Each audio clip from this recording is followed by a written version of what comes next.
श्रेया अचानक से बेड से उठी। उसका दिमाग बहुत सुन्न लग रहा था। ऐसा लग रहा था जैसे वो बहुत ही अलग सा फील कर रही थी। पता नहीं, उसे ऐसा लगा जैसे वो श्रेया हो ही ना। उसकी हथेली को टच करने वाली आलीशान चादर जाने क्यों रोज जैसी नहीं लग रही थी। उसके सिर के ऊपर पड़ती रोशनी भी उस खराब एनर्जी सेविंग लैंप की नहीं लग रही थी जिससे वो डेली सुबह जागती थी। उसका बदन बुरी तरह से टूट रहा था। जब उसने अपनी कलाई देखी, उस पर पर्पल ग्रीन कलर के निशान थे जो उसकी आंखों को साफ साफ दिखाई दे रहे थे। यह एक सपना नहीं था, है ना? उसने खुद को शोर करने से रोकने के लिए अपना मुंह ढक लिया और ब्लैंकेट उठाकर खुद को देखा। जब उसने देखा कि उसके शरीर पर एक भी कपड़ा नहीं है तो लगभग उसकी चीख निकल गई। श्रेया ने अपनी आंखें 2 बार घुमाई। उसने हिम्मत करके अपने ऊपर से कंबल हटा दिया और बिस्तर से बाहर निकल आई। उसने अपने इधर उधर बिखरे पड़े कपड़े इकट्ठा किए, लापरवाही से उन्हें पहना और जाने के लिए रेडी हो गई। वो दोबारा कभी पीछे मुड़ के नहीं देखना चाहती थी। अचानक किसी ने उसकी गर्दन को पीछे से पकड़ लिया। मुझे जाने दो, लीव मी। श्रेया ने अपने हाथ पैर चलाकर खुद को छुड़ाने की कोशिश की। उस आदमी ने अपने बड़े से हाथ से उसको गर्दन से खींचा और बड़ी आसानी के साथ उसे बिस्तर पर फेंक दिया। जिस तरीके से उस आदमी ने श्रेया के साथ बिहेव किया, उसके बावजूद श्रेया ने जब उस आदमी को आंख उठाकर देखा तो वो शॉक हो गई। उसकी आंखें उस सुंदर चेहरे से हट ही नहीं रही थी, जैसे उसका खुद ही पर बस नहीं चल रहा हो। कितना हैंडसम था वो। उस आदमी की आंखें तो झुकी हुई थी, लेकिन उसका ईगो साफ नजर आ रहा था। उसकी नाक एकदम खड़ी हुई सी थी। उसकी सफेद चमकदार स्किन देखकर श्रेया तक को उससे जलन हो रही थी, जबकि उसकी अपनी खुद की स्किन काफी अच्छी थी। वैसे तो उसने अपनी लाइफ में काफी मर्दों को देखा था, लेकिन उन सभी हैंडसम लोगों के सामने ये बंदा बिल्कुल अलग ही पर्सनालिटी वाला था, जैसे वो भी इसके सामने पानी भरते थे। लेकिन क्या ये वही इंसान था जिसने श्रेया की ऐसी हालत की थी और लास्ट नाइट उसे इतना टॉर्चर किया कि वो खुद अपने होश में नहीं थी? किसने भेजा तुम्हें यहाँ? तुम्हारी हिम्मत कैसे हुई मुझे ड्रग्स देने की? इतनी हिम्मत करने के बावजूद तुम्हें लगता है कि तुम यहाँ से सही सलामत वापस लौट जाओगी? उस आदमी ने श्रेया को कहा, जिसे देखकर ऐसा लग रहा था जैसे उसे कुछ याद ही ना हो। उस आदमी की आंखों में काफी गुस्सा था। उस शख्स के लिए श्रेया एक अनजान लड़की थी। उसकी स्किन काफी गोरी थी, एकदम बर्फ जैसी। साथ ही एक प्यारा सा छोटा चेहरा और 2 बड़ी आंखें। उसकी पलकें आपलक उस आदमी को ही घूरे जा रही थी, जिसका नाम कबीर था। श्रेया अपनी आंखों के साथ अपने सिर को तेजी से हिलाने लगी। कबीर उसको टकटकी लगा के ऐसा करते हुए देख रहा था। वो एक छोटी मोटी एक्ट्रेस थी। काफी मुश्किलों के बाद उसे पता चला था कि एक बहुत बड़ा एक्टर और सेलिब्रिटी देवेश कपूर आज इधर आया हुआ था। इसीलिए वो खास तौर पर कुछ ड्रग्स लाई थी जिससे कोई भी अपना होश खो दे। लेकिन उसने उन ड्रग्स को पानी में मिला दिया था, ये सोच के कि देवेश कपूर का फायदा उठा सकेगी। लेकिन उसने गलत इंसान को ड्रग्स दे दिया था। उसके सामने जो इंसान था वो बेशक बहुत हैंडसम था, लेकिन ये कंफर्म था कि ये टॉप सेलिब्रिटी देवेश कपूर नहीं था। उस आदमी ने दोबारा उसे बाजू से खींच के जमीन पे गिरा दिया। तुम क्या कर रहे हो? What do you think? मैं अभी भी यहाँ पड़ी होती अगर मैंने तुम्हें ड्रग्स दिए होते। तुम्हें जरूर कोई कंफ्यूजन हुआ है। इस वक्त जो इंसान सबसे ज्यादा मुश्किल में है वो मैं हूँ। Got it? गिरने की वजह से उसकी बाजुओं में और उसकी बॉडी के और भी हिस्सों में दर्द हो रहा था। सबसे बदतर उसकी बॉडी के लोअर पार्ट में जो पेन था उसे इग्नोर नहीं किया जा सकता था। गुस्से में वो जोर से चिल्लाई, जिसे मुझे बेहोश करना था वो इंसान कोई और था। तुमसे इस सब का कोई लेना देना नहीं है। तुम्हें लगता है तुम इस लायक हो कि मैं तुम्हें ड्रग दूंगी? मैं यूं ही किसी भी ऐरे गहरे पे हाथ नहीं डालती। मुझे मेरे ड्रग्स के पैसे वापस करो जो तुम पर बर्बाद हो गए। व्हाट? गलत इंसान को ड्रग दे दिया? कबीर कपूर के चेहरे पर टेंशन आ गई। उसकी आईब्रोज तन गई। उसकी काली चमकदार आंखें इस गंदे कपड़े पहने हुए लड़की को घूर रही थीं। उसके सफेद अधनंगे कंधे पर उसके घाव और भी ज्यादा उभर कर दिख रहे थे, जैसे उसकी नाजुक सफेद स्किन पे नए फूल खिल रहे हों। कल रात की यादें उसके दिमाग में दोबारा घूमने लगी। उसके पेट का निचला हिस्सा फिर से गर्म हो गया और उसे दोबारा अपने शरीर में एक अलग सा एक्साइटमेंट फील होने लगा। उसने अपनी नजरें उस लड़की से हटाई। उफ, ये लड़की, इसकी हिम्मत कैसे हुई मुझे ड्रग देने की, वो भी इतना तेज असर करने वाला ड्रग। उसके कुछ पलों की बेसुधी ने श्रेया को फायदा उठाने का मौका दिया। वो अंधाधुन तेजी से बेड से जंप करते हुए उतरी और उस लड़के को खुद से दूर धकेल दिया। बिना पीछे मुड़ के देखने की हिम्मत किए वो वहां से भाग गई।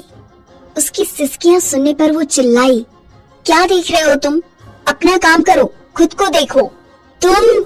कबीर कपूर पीछे मुड़कर उसे पकड़ने ही वाला था कि उसे अपने शरीर में कुछ अलग ही तरह की बेचैनी महसूस हुई। Damn it! उसने जोर से चिल्लाया। उसने फिर कसकर अपनी मुट्ठी बंद की और खुद को रोकने की कोशिश की। बाहर से तेज आवाजें अंदर आने लगी। रजत ने पीछे मुड़कर देखा क्योंकि वो इतना ज्यादा हैरान हो गया था कि उसका मुंह तक बंद नहीं हो पा रहा था। ये अभी अभी यहाँ क्या हुआ? बाकी सब बातों में सबसे हैरानी वाली बात यह है कि एक लड़की ये बिखरे हुए से मैले कुचैले से कपड़े पहन के सर के कमरे से बाहर क्यों भागी? रजत, जो कि कबीर का असिस्टेंट था, उसने कमरे में घुसते ही कबीर से कहा, सर, वो दूसरे साहब ने फोन किया था आपसे ये पूछने के लिए कि आपको ये कमरा ठीक लगा या नहीं, लेकिन कल रात आप जैसे ही कमरे में आए आप तुरंत सो गए थे और सब ऑर्डिनेट्स ने आपको परेशान करना ठीक नहीं समझा। असिस्टेंट ने प्रेसिडेंट सर को आपके शेड्यूल के बारे में इन्फॉर्म कर दिया है। वो आपका इंतजार कर रहे हैं। और सर, वो जो लड़की मैंने पहले देखी, वो... अपना मुंह बंद करो। कबीर कपूर ने अपनी आंखें ऊपर उठाई। उसकी आंखें गुस्से से बड़ी हो रही थीं। रजत ने तुरंत ही अपने सारे सवालों और शक को अपने अंदर ही खत्म कर दिया। ये सवाल जो उसके मन में कभी होने ही नहीं चाहिए थे। कबीर ने बेडरूम में अपने शरीर को तब तक जोर से रगड़ा जब तक उसकी स्किन पे घाव नहीं हो गए। उसके बाद ही उसने खुद को आईने में देखा और जोर से चिल्लाया, आह! सर, मैडम आई हैं। रजत ने धीमी आवाज में कबीर को याद दिलाते हुए बाथरूम के बाहर से कहा। उसकी आवाज में घबराहट साफ जाहिर थी। कबीर ये सुनते ही जम गया। उसकी माँ का ऐसे वक्त पर आना कोई गुड न्यूज तो बिल्कुल भी नहीं थी। कबीर ने दरवाजा खोल के देखा तो बाहर जो स्टाइलिश औरत खड़ी थी वो सदमे में उस बिखरे हुए बेड को देख रही थी। बिखरी हुई बेडशीट जो बिल्कुल भी ढंग से बिछी हुई नहीं थी, किसी को भी साफ इशारा कर दे कि कल रात उस कमरे में क्या हुआ होगा। कबीर की आंखें काली पड़ गई थीं। उसने बाथरोब उठाया और अपनी बॉडी पर जल्दी से उसे ओढ़ लिया। मैं जानता हूँ मॉम, आप क्या पूछना चाहती हैं, लेकिन इस वक्त मेरे पास बिल्कुल वक्त नहीं है। मैं आज बहुत बिजी हूँ। आखिर कविता कैसे नहीं पूछती? वो अपने इमोशंस को अपने चेहरे पे आने से कैसे रोक सकती थी। कबीर को देखते हुए उन्होंने बेड की तरफ इशारा करके पूछा, कबीर, मैं सब पहले से ही जानती हूँ, तुम किसी लड़की के साथ सोए हो यहाँ। कबीर ने गुस्से में दरवाजा खोला और रूखी आवाज में बोला, क्या खुद को इस मामले से दूर रख सकती हैं आप? मैं कैसे फिक्र ना करूं कबीर, तुम्हें इस लड़की से जरूर शादी कर लेनी चाहिए। तुमने जो उस लड़की के साथ किया, तुम्हें अपनी जिम्मेदारी का एहसास होना चाहिए। कबीर जानता था उसकी माँ यही कहेंगी। मॉम, मैं उस लड़की से शादी नहीं करूंगा। मैं पागल नहीं हूँ। मैं उसे जानता तक नहीं, मुझे उसका नाम तक नहीं पता।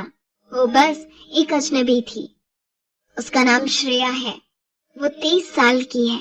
वो सिंघानिया ग्रुप के सिंघानिया खानदान की नाजायज बेटी है। उसकी 2 बड़ी बहन और एक छोटा भाई है। उसकी माँ जब श्रेया छोटी थी तभी मर गई थी और उसका बाप उसकी फिक्र नहीं करता। वो सिंघानिया विला में रहती है, लेकिन उसको सिंघानिया फैमिली से कोई पैसे नहीं मिलते। मॉम, कबीर बिना हिले वहीं खड़ा रहा। उस लड़की के बारे में याद करके उसको और भी ज्यादा गुस्सा आ रहा था। क्या तुम अभी भी उस काव्या के बारे में सोच रहे हो? मैं तुम्हें अब भी बता रही हूँ, तुम्हारे और उस काव्या के बीच में कुछ नहीं हो सकता। तुम इतने सालों से उसके साथ हो, लेकिन आज तक तुम उसे छू तक नहीं पाए। तुम लोग एक दूसरे के साथ रहने के लिए बने ही नहीं हो। कविता ने कठोरता से कहा। मॉम, बस बहुत हो गया, कबीर ने उनकी बात बीच में काटते हुए कहा। लेकिन कविता अब तक बहुत गुस्से में आ चुकी थी। कबीर, तुम बहुत अच्छे तरीके से जानते हो, तुम अपनी बीमारी की वजह से किसी औरत को बिल्कुल भी सेटिस्फाई नहीं कर सकते। हमारी फैमिली ने इलाज की सारी तैयारियां लगभग पूरी कर ली है ताकि तुम्हारा अपना बच्चा हो सके। लेकिन आज तुमने एक लड़की को छुआ। इसका सीधा मतलब यही है कि वो तुम्हारे लिए बनी है। वो तुम्हारे सबसे लायक है।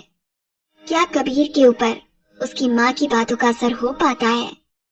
क्या कबीर कोई फैसला ले पाता है?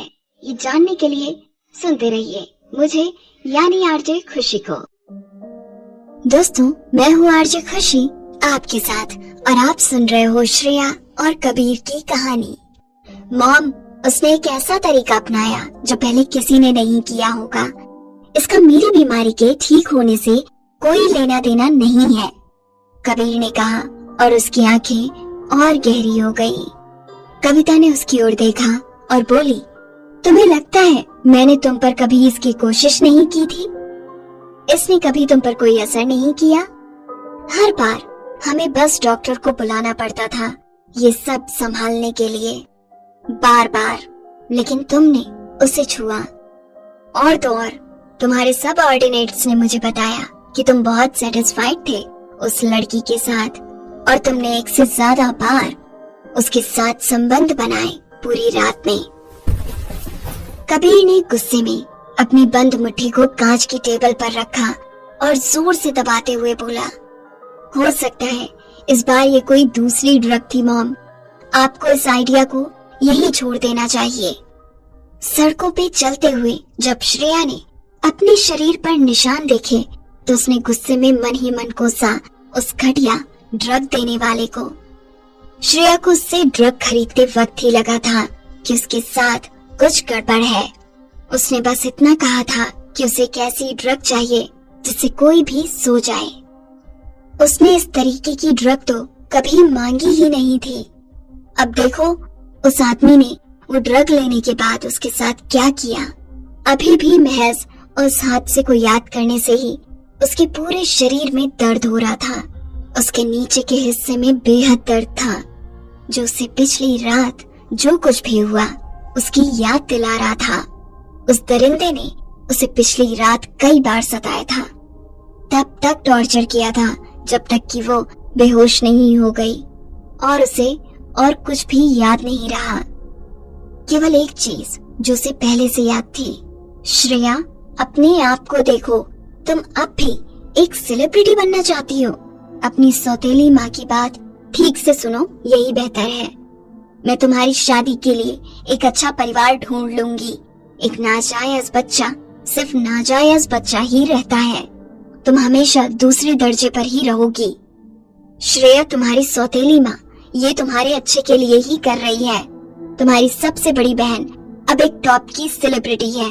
आपकी दूसरी बहन भी एक टॉप की डायरेक्टर है। इतने सालों के बाद तुम अभी भी सिर्फ एक डी लिस्ट सेलिब्रिटी हो। तुम्हारा कोई चांस नहीं है। श्रेया ने अपने आप को कोसते हुए कहा। लिटिल श्रेया, कंपनी इस बार ये रोल पहले ही किसी और को दे चुकी है। हमें लगता है कि आपकी इमेज इस रोल के लिए ठीक नहीं है। उसने एक रूखी सी मुस्कान दी।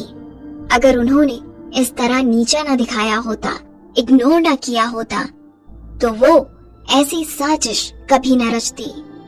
वो बस जीना चाहती थी। श्रेया जल्दी से कंपनी में गई। जो कुछ भी हुआ, उसके बावजूद वो ये नहीं भूली थी कि आज उसका ऑडिशन था। उसको आया देखकर नवी का चेहरा गहरा हो गया। उसने गुस्से से श्रेया को देखा और बोली, तो तुम फाइनली आ ही गई। मुझे लगा था तुम्हें इस ऑडिशन से कोई फर्क नहीं पड़ता। श्रेया ने कहा, सॉरी सिस्टर, मैं देर से आई। श्रेया ने जल्दी से अपने कपड़ों पर लगी गंदगी को ढकने की कोशिश की। एक नजर में ही नवी ने उसकी गर्दन पर निशान देख लिया।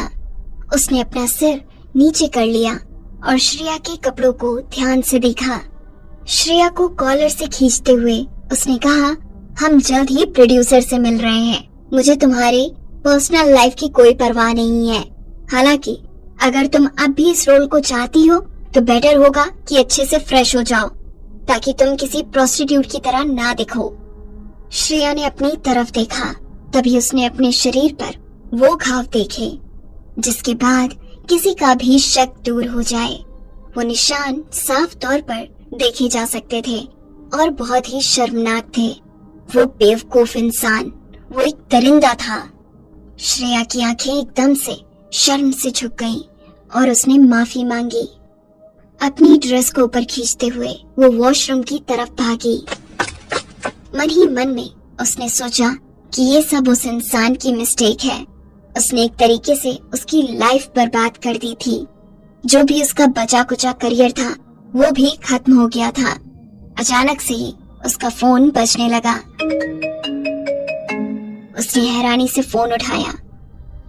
हेलो श्रेया, कल तुम सारी रात कहाँ थी? फोन पर मिस्टर उदय थे और वो बहुत गुस्से में थे। मिस्टर उदय ने शायद ही कभी उसे बुलाया था जब तक कि कुछ बहुत जरूरी ना हो। कई सालों से उन्होंने एक पिता होने का कोई फर्ज नहीं निभाया था, लेकिन श्रेया कभी भी उनकी मौजूदगी को पूरी तरह से टाल नहीं पाई। आखिरकार उसे अभी भी उनके घर में ही रहना था। श्रेया ने कल रात जो हुआ था उसके बारे में सोचा। वो खुद को दोषी मान रही थी। उसने कहा, कल रात मुझे कुछ काम था। आई डोंट केयर कि तुम किसके साथ बिजी थी। तुम्हारी बहन रिया आज फैमिली के साथ अपनी सगाई पर बात करना चाहती है। तुम्हारी हिम्मत कैसे हुई पूरी रात बाहर रहने की? मिस्टर उदय ने जमकर फटकार लगाई। हाँ, रिया की सगाई हो रही थी, लेकिन श्रेया को उससे कोई मतलब नहीं था। श्रेया ने अपने पिता की गुस्से में कही बातें चुपचाप बिना किसी उदासी के सुनी। इतने सालों में वो पहले ही उसकी डांट खाने की आदत बन चुकी थी। मुझे कोई परवाह नहीं तुम क्या कर रही हो, तुम्हें अब हर हाल में वापस आना होगा। अगर मुझे पता चलता है कि तुम वापस नहीं आई तो मैं सिंघानिया परिवार से उसकी कब्र खोदूंगा और उसकी राख को समुद्र में फेंक दूंगा, ताकि तुम दोबारा अपनी बची खुची जिंदगी में कभी अपनी माँ की किसी हिस्से को ना देख सको। जब उसने बोलना खत्म कर दिया तो मिस्टर उदय ने फोन रख दिया। उधर श्रेया के घर पर दिव्या ने मिस्टर उदय को फोन लगाते हुए देखा। उन्होंने उत्सुकता से पूछा, क्या वो वापस आ रही है? उदय ने जवाब दिया, वो वापस आ रही है। दिव्या ने उदय के सीने को अपने हाथ से सहलाते हुए कहा, आपको उसके साथ बात करनी चाहिए ताकि वो इस शादी के प्रपोजल से एग्री हो जाए। मुझे बड़ा शौक लगा जब एकदम से ही चोपड़ा फैमिली ने शादी का रिश्ता भेज दिया। अदिति एक बहुत ब्रिलियंट लड़की है, वो इतनी सुंदर और समझदार है। मैं उस मंद बुद्धि से उसकी शादी कैसे होने दे सकती हूँ? मैंने तो ये भी सुना है कि उसमें संयम नहीं है। उसका परिवार अदिति से शादी सिर्फ इसलिए करना चाहता है ताकि उनके पास एक नौकरानी हो। श्रेया वैसे भी एक नाजायज औलाद है, अगर उसे नहीं जाना चाहिए तो भला किसे जाना चाहिए? उदय ने कहा, चिंता मत करो, मैं अदिति को वहाँ टॉर्चर होने के लिए नहीं छोड़ सकता। लेकिन श्रेया भी तो मेरी बेटी है। वाह, ग्रेट। तो आपका मतलब है कि आप अदिति को किसी और की गंदगी और टॉयलेट साफ करने देंगे बजाय उस श्रेया के? अगर ये बात है उदय तो तुम सच में गलत हो। याद करो जब आप इस लड़की को किसी और औरत के साथ मिलकर पैदा करके घर लाए थे, मैंने उसे सिंघानिया हाउस में रहने दिया और उसे पाला। अब जब वो बड़ी हो गई है तो तुम उसे मेरी थोड़ी सी मदद भी नहीं करने दोगे? उसके स्टैंडर्ड के हिसाब से उसे चोपड़ा फैमिली में शादी करने देना चाहिए ताकि वो उनके पैसों का आनंद उठा सके। ये उसके लिए एक सम्मान की बात है। ठीक है, ठीक है। जब उदय ने देखा कि दिव्या ने पास्ट को बीच में लाना शुरू कर दिया और उसके ताने लगातार बढ़ रहे थे, उदय ने तुरंत उसे रोक दिया और कहा, मैं उसे भेज दूंगा, वो ही जाएगी। उदय वास्तव में झिझक रहा था, लेकिन श्रेया के अलावा उनके पास और कोई ऑप्शन था भी नहीं, इसीलिए वो मान गए। वो चोपड़ा परिवार को नाराज नहीं कर सकते थे। हालांकि उनका बेटा एक मंद बुद्धि था, लेकिन कम से कम उसके पास बहुत सारे पैसे तो थे। श्रेया का उस परिवार में शादी करना उनके लिए काफी फायदेमंद हो सकता था। फिर नौकर ने घर के बाहर से फोन किया, सर, मैडम, मिस श्रेया वापस आ गई हैं। नौकर ने श्रेया से कहा, सर और मैडम अंदर आपका इंतजार कर रहे हैं। रिया मैडम आज अपनी सगाई पर बात कर रही हैं, इसीलिए आपके जीजा जी भी यही हैं। श्रेया ने हैरान होकर घर के नौकर की ओर देखा। राहुल यहाँ आया हुआ है? नौकर ने कहा, हाँ, वो अभी अभी आए हैं, बस अभी अभी अंदर गए हैं। हैरानी की बात है, श्रेया जल्दी से घर के अंदर गई, लेकिन एक पल में ही रुक गई। अंदर राहुल और रिया हॉल में एक साथ खड़े थे। उनके लिप्स लगभग एक दूसरे को छू रहे थे। उन्हें परेशान करने का वो ठीक समय नहीं था। श्रेया वहां चुपचाप खड़ी थी। जब वो आखिरकार पीछे मुड़ने लगी तो उसके चेहरे पर एक जोरदार तमाचा लगा, जिसने लगभग उसे जमीन पर गिरा दिया। उसके गाल में जलन हो रही थी। दिव्या ने उसे पकड़ा और एक कमरे में खींच के ले गई। दरवाजा बंद करने के बाद दिव्या पीछे मुड़ी और उसने गुस्से में श्रेया को देखा, जैसे श्रेया ने कोई गलती की हो। दिव्या ने उसकी तरफ अपनी उंगली उठाई और बोली, बेशरम, वैश्य कहीं की। तुम्हें क्या लगता है मैंने देखा नहीं कि तुम क्या कर रही थी? वो तुम्हारी बहन का पति है। तुम इतनी गिरी हुई कैसे हो सकती हो? तुम्हारी हिम्मत भी कैसे हुई उसे अपनी तरफ आकर्षित करने की कोशिश करने की? श्रेया वहीं खड़ी रही, जैसे उसके पांव जमीन से हिल ही नहीं पा रहे हो। अपने गाल को पकड़े हुए उसने दिव्या को देखा और बोली, अगर मुझे उन्हें आकर्षित ही करना होता तो मैं वहां खड़े होकर बस देखती नहीं रहती। दोस्तों, मैं हूँ आरजे खुशी। इस कहानी में आगे क्या हुआ जानने के लिए सुनते रहिए कहानी लव कॉन्ट्रैक्ट। दोस्तों, मैं हूँ आरजे खुशी। इस कहानी में आगे क्या हुआ आइए जानते हैं। तुम? दिव्या बिल्कुल गुस्से में थी। श्रेया वहां से निकलने ही वाली थी कि दिव्या ने उसे कंधे से पकड़ा और सीधे जमीन पर गिरा दिया। क्या तुमने खुद को नहीं देखा है? हमने अच्छे से इतने लंबे समय तक तुम्हारी देखभाल की है। तुम्हारी हिम्मत कैसे हुई मुझसे जुबान लड़ाने की? हमने तुम्हें तुम्हारी उस पागल माँ के साथ सड़कों पर मरने से बचाया। तो क्या हुआ? अगर मैंने तुम्हें मारा? श्रेया की गर्दन पर निशान दिव्या को साफ साफ दिखाई दिए। वो नजारा उसकी आंखों के लिए बहुत ही शर्मनाक था। दिव्या ने किसी पागल इंसान की तरह कहा, ठीक है श्रेया, मुझे पता था कि तुम्हारे इरादे हमारे परिवार के लिए बुरे ही हैं। तुम भी बिल्कुल अपनी माँ की तरह हो, बस लोगों को बहकाना आता है, सीड्यूस करना आता है। अगर तुम किसी को बहकाना चाहती हो तो कहीं और जाओ, हमारे घर में खुद को शर्मिंदा मत करो। ओबेरॉय खानदान के होने वाले मालिक हैं राहुल ओबेरॉय। क्या तुम्हें लगता है कि तुम्हारे जैसी वेश्या उनके लिए बहुत अच्छी पसंद है? वो तुम जैसी लड़की पे एक नजर तक नहीं डालेंगे। दिव्या के थप्पड़ ने श्रेया को बिल्कुल भी दुखी नहीं किया। हालांकि ये छोटी सी बात उसके दिल को चीरने के लिए काफी थी। इतना होने के बावजूद श्रेया हंसने लगी। उसने अपने कपड़े अपने कंधों को ढकने के लिए ऊपर की ओर खींचे और ऐसे दिखाते हुए जैसे उसे कोई फर्क नहीं पड़ा, वो बोली, अगर आपको लगता है कि मैं उसके लिए अच्छी नहीं हूँ और इतना ही नहीं कि वो मुझे देखेगा तक नहीं, तो आपको इतनी परेशानी क्यों हो रही है? दिव्या ने बाहर से कुछ शोर सुना। राहुल और रिया कुछ बात कर रहे थे। उनकी बातचीत और हंसी ने उन्हें थोड़ा परेशान कर दिया। पकड़े जाने के डर से दिव्या ने अपनी आवाज धीमी की और श्रेया के पास गई। उसने धमकी देते हुए कहा, अपनी चाल चलना बंद करो, समझी ना? उसने थोड़ी देर के लिए सोचा और फिर बोली, चोपड़ा परिवार के लोग बाद में आ रहे हैं अपने दूसरे बेटे राघव के साथ। ये मत सोचो कि मुझे तुम्हारी चिंता नहीं है, मैं तुम्हें बाद में उससे मिलने दूंगी। चोपड़ा परिवार की अच्छी रेपुटेशन है, अच्छा बैकग्राउंड है। अगर तुम उनके परिवार में शादी करती हो तो तुम्हारी किस्मत बदल जाएगी, सारी जिंदगी आराम से रहोगी। श्रेया की आंखें खुली की खुली रह गईं।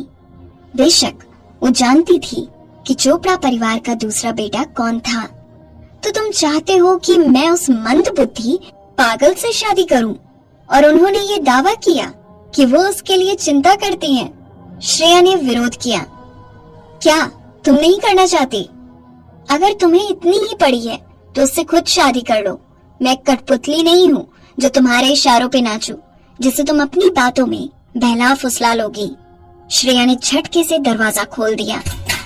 ये देखकर दिव्या ने उसे अपनी पूरी ताकत के साथ उसे वापस पकड़ लिया। श्रेया बिना कुछ सोचे समझे घूमी और दिव्या को एक तरफ धकेल दिया।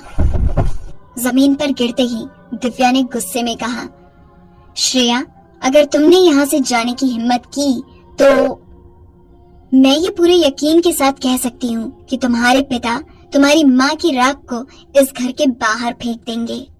श्रेया परेशान होकर तेजी से वहां से भाग गई। दूसरी तरफ उधर कबीर कपूर को जल्दी ही कपूर फैमिली के बंगले पर वापस बुलाया गया। स्वाभाविक रूप से इस घटना के बारे में कबीर के दादा मिस्टर अशोक कपूर को बताया गया, जो परिवार के मुखिया भी थे। कबीर अपनी बात पर टिका रहा। उसने अपने दादाजी की तरफ देखा और उनसे पहले बोला, दादाजी, मॉम को सिचुएशन के बारे में बिल्कुल भी नहीं पता है। वो नहीं समझ पा रही। वो लड़की और मैं एक साथ अपनी मर्जी से नहीं सोए थे। वो सिर्फ एक दुर्घटना थी। कबीर, तुम इतनी जिद्दी क्यों हो? इसके बारे में सोचो। क्या उससे शादी करना तुम्हारे लिए सच में इतना मुश्किल होगा कि तुम सहन नहीं कर पाओ? तुम पहले ही उसके साथ सब कुछ कर चुके हो। क्या तुम्हें उस एहसास की जरा भी याद नहीं आती? हरगिज नहीं, कबीर ने जवाब दिया। कबीर, मैं तुमसे बहुत निराश हूँ। शांत और कठोर अशोक ने तीखी नजरों से कबीर की तरफ देखा। कबीर ने अपनी माँ को एक नजर देखा जो उसके पीछे खड़ी थी। उनके चेहरे पे जो एक्सप्रेशन थे वो कह रहे थे कि वो जानती हैं कि वो ठीक कर रही हैं। हमारे परिवार ने जो भी किया है उसकी जिम्मेदारी हम जरूर लेंगे। इसके अलावा वो सिर्फ तुम्हारी खुशहाल शादीशुदा जिंदगी के लिए ही जरूरी नहीं है, वो तुम्हारी बीमारी को ठीक करने की चाबी भी है। थोड़ा लॉजिकल होके सोचो, चाहे कोई भी बात हो। ये तो सच है कि तुम उस लड़की के साथ सोए थे। तुम बस उसका फायदा उठा के फिर सब कुछ भूल नहीं सकते। अशोक ने कहा। कबीर अपने दादाजी की तरफ देखा और बोला, लेकिन दादाजी, मैं उस लड़की को जानता तक नहीं। मैं यूं ही उससे शादी कैसे कर सकता हूँ? और अगर मैं तुमसे कहूँ कि अगर तुम उस लड़की से शादी नहीं करते तो मैं तुम्हारी उस प्रेमिका, क्या नाम है उसका, काव्या है ना, मैं उसका करियर खत्म कर दूंगा ताकि उसे लगे कि जिंदा रहने से मौत बेहतर है। अशोक की आंखें कबीर की तरह ही थीं। जब उसने ये धमकी दी उसकी नजरें शांत थीं, लेकिन उसकी आंखों में कोई दया नहीं थी, जरा भी नहीं। कबीर ने कहा, आप जानते हैं कि अगर आप ऐसा करोगे तो मैं आपको ऐसे ही जाने नहीं दूंगा। मिस्टर अशोक ने कहा, मुझे पता है कि तुम्हारे बहुत पंख निकल आए हैं और मैं अब तुम्हें कंट्रोल में नहीं रख सकता। तुम तीनों एक एक करके मेरे कंट्रोल से बाहर हो गए हो।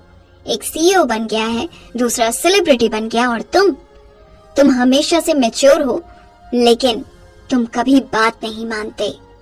लेकिन भले ही मैं तुम्हें कुछ भी नहीं कर सकता, लेकिन एक छोटी सी लड़की को परेशान करने के मेरे पास अपने तरीके हैं। तुम चाहो तो मुझे आजमा सकते हो। कबीर की आंखों में घिन झलक रही थी। उसकी आंखें काली और चमकदार हो गई। दूसरी तरफ श्रेया कुछ ही दूर भागकर पहुंची थी कि उसने अपने सामने कई कारों की तेज आवाज सुनी। वो सिंघानिया परिवार के लोग थे।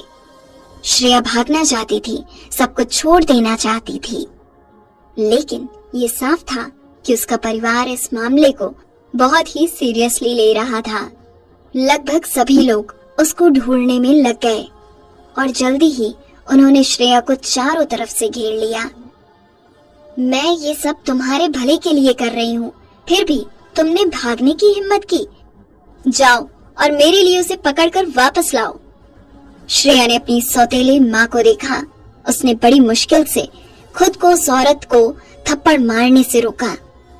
हालांकि वो आखिरकार अकेली थी और इन लोगों पर हावी नहीं हो सकी, जो कि उसके मुकाबले बहुत ज्यादा थे। श्रेया के हाथ पीछे बांध दिए गए और ऐसे ही उसको वापस घर ले जाया गया। श्रेया की हालत सुधारने के लिए मेकअप आर्टिस्ट को बुलाया गया। उसकी सौतेली माँ उसे ऐसे देख रही थी जैसे अभी उसका कत्ल कर देगी।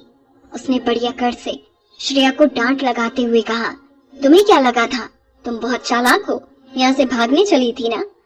देखो, तुम्हारे लिए बेहतर होगा कि जल्दी से तुम तैयार होकर उस राघव चोपड़ा के सामने आओ। श्रेया ने गुस्से में अपने दांत पीसे और अपने हाथ छुड़ाने की कोशिश की, लेकिन कुछ फायदा नहीं हुआ। जब दिव्या ने श्रेया को तैयार होने के बाद देखा तो उसने मन ही मन सोचा, ये डायन तैयार होके बहुत सुंदर लगती है। इसका ये भोला सा चेहरा किसी भी आदमी को इसके बारे में सोचते रहने पे मजबूर कर दे। उसने मन ही मन सोचा कि इसकी शादी किसी भी हाल में चोपड़ा खानदान में हो जानी चाहिए, वरना ये हमेशा राहुल के आसपास रहेगी। और अगर गलती से भी राहुल को इससे प्यार हो गया तो कहीं वो रिया की जगह इससे शादी ना कर ले। बाहर किसी ने राघव के आने की बात की। दिव्या के कहने पर श्रेया को तुरंत खोल दिया गया और उसे आगे धकेला गया। दरवाजे के पीछे से श्रेया चोपड़ा परिवार की सारी बातें साफ सुन पा रही थी। हम सब जानते हैं कि आपकी तीसरी बेटी एक नाजायज औलाद है। वो हमारे बेटे राघव के बिल्कुल भी लायक नहीं है, लेकिन हमें उसकी फोटोज काफी पसंद आई। हमारी फैमिली में शादी करने के बाद जब वो हमारे वंश को आगे बढ़ाने में मदद करेगी, उसको भविष्य में बहुत फायदा होगा। बच्चा पैदा करना, श्रेया ने नाक सिकोड़ते हुए मन ही मन सोचा, क्या उसको बस एक बच्चा पैदा करने की मशीन के तौर पर देखा जा रहा है? श्रेया ने वहां एक छोटी हाइट के इंसान को देखा। उसकी हाइट लगभग 5 फुट की थी। वो हिले जा रहा था, अपना सिर इधर से उधर घुमाकर कभी कमरे को कभी छत को देख रहा था। एक गंदे बच्चे की तरह वो अपनी उंगलियां चबा रहा था। दिव्या ने मुस्कुराते हुए श्रेया को देखा और बोली, देख रही हो श्रेया, ये तुम्हारा होने वाला पति है। तुम्हारी जिंदगी के खूबसूरत दिन बहुत जल्द ही आने वाले हैं। ऑफ कोर्स श्रेया को साफ दिख रहा था कि वो उसका मजाक उड़ा रही है। उसकी आवाज में अकड़ थी। अचानक ही राघव को पागलपन का दौरा आया। वो जोर जोर से रोने लगा और अपनी साइड में बैठे हुए लोगों पर कूद पड़ा। वहां मौजूद सभी लोग हैरान परेशान हो गए। दोनों परिवारों के लोगों ने उस पागल को सभी तरफ से घेर लिया। दिव्या हक्की बक्की रह गई। जिस तरीके से उस पागल ने ये हरकतें की और जैसा वो दिख रहा था, वो उसे इतना घिनौना लगा कि उसे लगभग उल्टी ही होने वाली थी। लेकिन शुक्र है भगवान का कि इस पागल से शादी अदिति को नहीं बल्कि अब श्रेया को करनी थी, वरना तो दिव्या गुस्से से मर ही जाती। फिर उसने पीछे मुड़ के देखा तो उसके आसपास कोई नहीं था। श्रेया, कहाँ गई ये लड़की? उसके पीछे जाओ, उसको पकड़ कर लाओ। दिव्या की आंखों में अब घिन की जगह गुस्सा था। उसकी शक्ल पर गुस्सा साफ दिख रहा था। श्रेया नहीं जानती थी कि कैसे, लेकिन वो वहां से भाग आई थी। वो बस इतना जानती थी कि वो अब फाइनली अकेले थी। उसके फेफड़े दौड़ दौड़ कर फटने वाले थे। लेकिन ठीक उसी वक्त उसने एक कार को यूं ही रोड के साइड में खड़े देखा। श्रेया का सिर घूमना बंद हो गया। कार के शीशे के पीछे उसको कबीर कपूर की घटिया शक्ल दिखी। दोस्तों, मैं हूँ आरजे खुशी और आप सुन रहे हो श्रेया और कबीर की कहानी। इस कहानी में आगे क्या हुआ जानने के लिए सुनते रहिए मुझे। दोस्तों, मैं हूँ आरजे खुशी और मैं आपको सुना रही हूँ एक कहानी श्रेया की। और अब उसकी लाइफ में मोड़ आने वाला है। कौन सा है वो मोड़, आइए जानते हैं। मैं तुमसे शादी नहीं कर रही, उस आदमी ने रूखेपन से कहा। मुझे तुमसे बात करनी है। श्रेया ने हिचकिचाते हुए अपनी गर्दन ऊपर उठाई और पूछा, तुमने मुझे ढूंढा कैसे? जब वो उसकी कार में बैठी तो उसने उसके परफेक्ट चेहरे को देखा और दोबारा उसको देखकर मोहित हो गई। बहुत दुख की बात थी कि उसकी पर्सनालिटी उसके सुंदर चेहरे से बिल्कुल मेल नहीं खाती थी, लेकिन उसने श्रेया की तरफ देखा तक नहीं। वो आराम से साइड पे देखता रहा और पूछा, मैं तुम्हें कितने पैसे दूं जिससे तुम मुझसे शादी कर लो? क्या श्रेया ने कुछ गलत सुन लिया था? कबीर ने कहा, जो हमने किया हम उसे बदल तो नहीं सकते, तो अब मुझे अपनी जिम्मेदारी पूरी करनी है तुमसे शादी करके। मुझे नहीं लगता इसकी कोई जरूरत पड़ेगी। श्रेया को लगा कि कबीर उसके साथ मजाक कर रहा है। उसने एकदम से अपनी गर्दन श्रेया की तरफ घुमाई, जैसे वो जानता हो कि वो क्या सोच रही है, और बोला, मैं मजाक नहीं कर रहा, मुझे तुमसे सच में शादी करनी है। अगर तुम हाँ कहो तो हम अभी के अभी शादी कर सकते हैं। मेरी सलाह मानो तो इस मौके को हाथ से जाने मत दो। श्रेया को कुछ समझ नहीं आया कि वो क्या बोले। वो जोर जोर से हंसने लगी। ये इंसान ऐसे बात कर रहा था जैसे उससे शादी करना कोई बहुत बड़ी बात थी। लेकिन वो देवेश कपूर नहीं था, जो कि असल में उसी का छोटा भाई था। अगर वो उससे शादी कर पाती तो जरूर उसको अपना नाम बाहर लाने के लिए इतनी मेहनत नहीं करनी पड़ती। तुमसे शादी करके मुझे क्या फायदा होगा? श्रेया ने कहा। श्रेया की आंखों को देखकर कबीर को बहुत गुस्सा आया। उसने कहा, अगर तुम मेरी पत्नी होगी तो मैं तुम्हारे सारे खर्चे उठा सकता हूँ, मैं तुम्हें रहने की जगह दे सकता हूँ। अगर तुम्हारा कोई बॉयफ्रेंड वगैरह है या कोई है जिसे तुम पसंद करती हो, तो मैं तुम्हें हमारा डिवोर्स होने पर इतने पैसे दूंगा कि कोई भी आदमी तुम्हें नीची नजरों से ना देख सके। और तो और, तुम्हें कोई परेशानी हो तो मैं उसको भी दूर कर सकता हूँ। भरोसा करो, ये तुम्हारे लिए हर तरीके से फायदेमंद ही है। तुम्हें अपने डिसीजन पर पछतावा नहीं होगा। पहले कबीर की शुरुआती बातों को सुनकर श्रेया को लगा कि अब ज्यादा ही मजाक हो रहा है, लेकिन जब उसने आखिरी शर्त सुनी तो वो थोड़ा सा सोचने लगी। बेशक अगर वो कबीर से शादी कर लेती है तो उसको दोबारा उस सिंघानिया परिवार में जाना नहीं पड़ेगा और उस पागल राघव से शादी नहीं करनी पड़ेगी। लेकिन क्या ये सचमुच उसकी मदद कर सकता था? तो तुम्हारा मतलब है कि हम आखिर डिवोर्स ही लेंगे? श्रेया ने पूछा।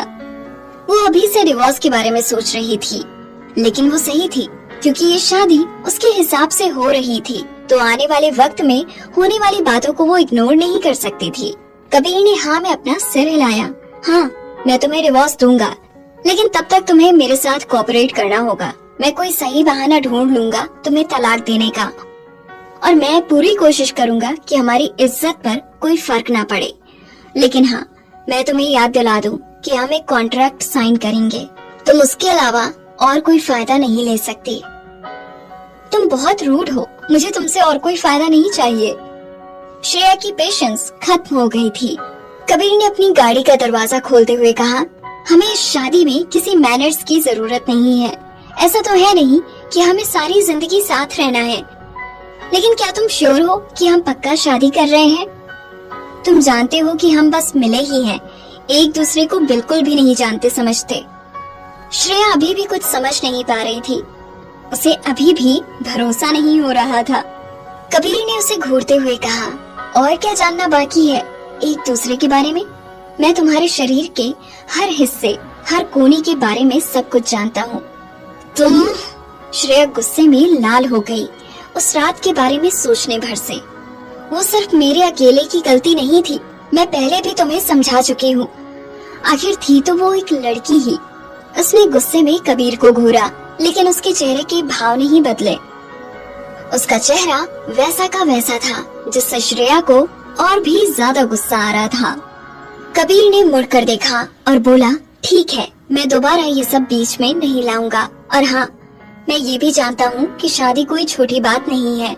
मेरी पत्नी के नाते मैं वादा करता हूँ कि मैं तुम्हें इज्जत दूंगा और हमारी जिंदगी जितनी हो सके उतनी सुकून भरी बनाऊंगा। मैं इस शादी में तुम्हें फंसाना नहीं चाहता, सिर्फ इसलिए मैंने ये डिसीजन लिया है। मैं इसको सच में सीरियसली लूंगा।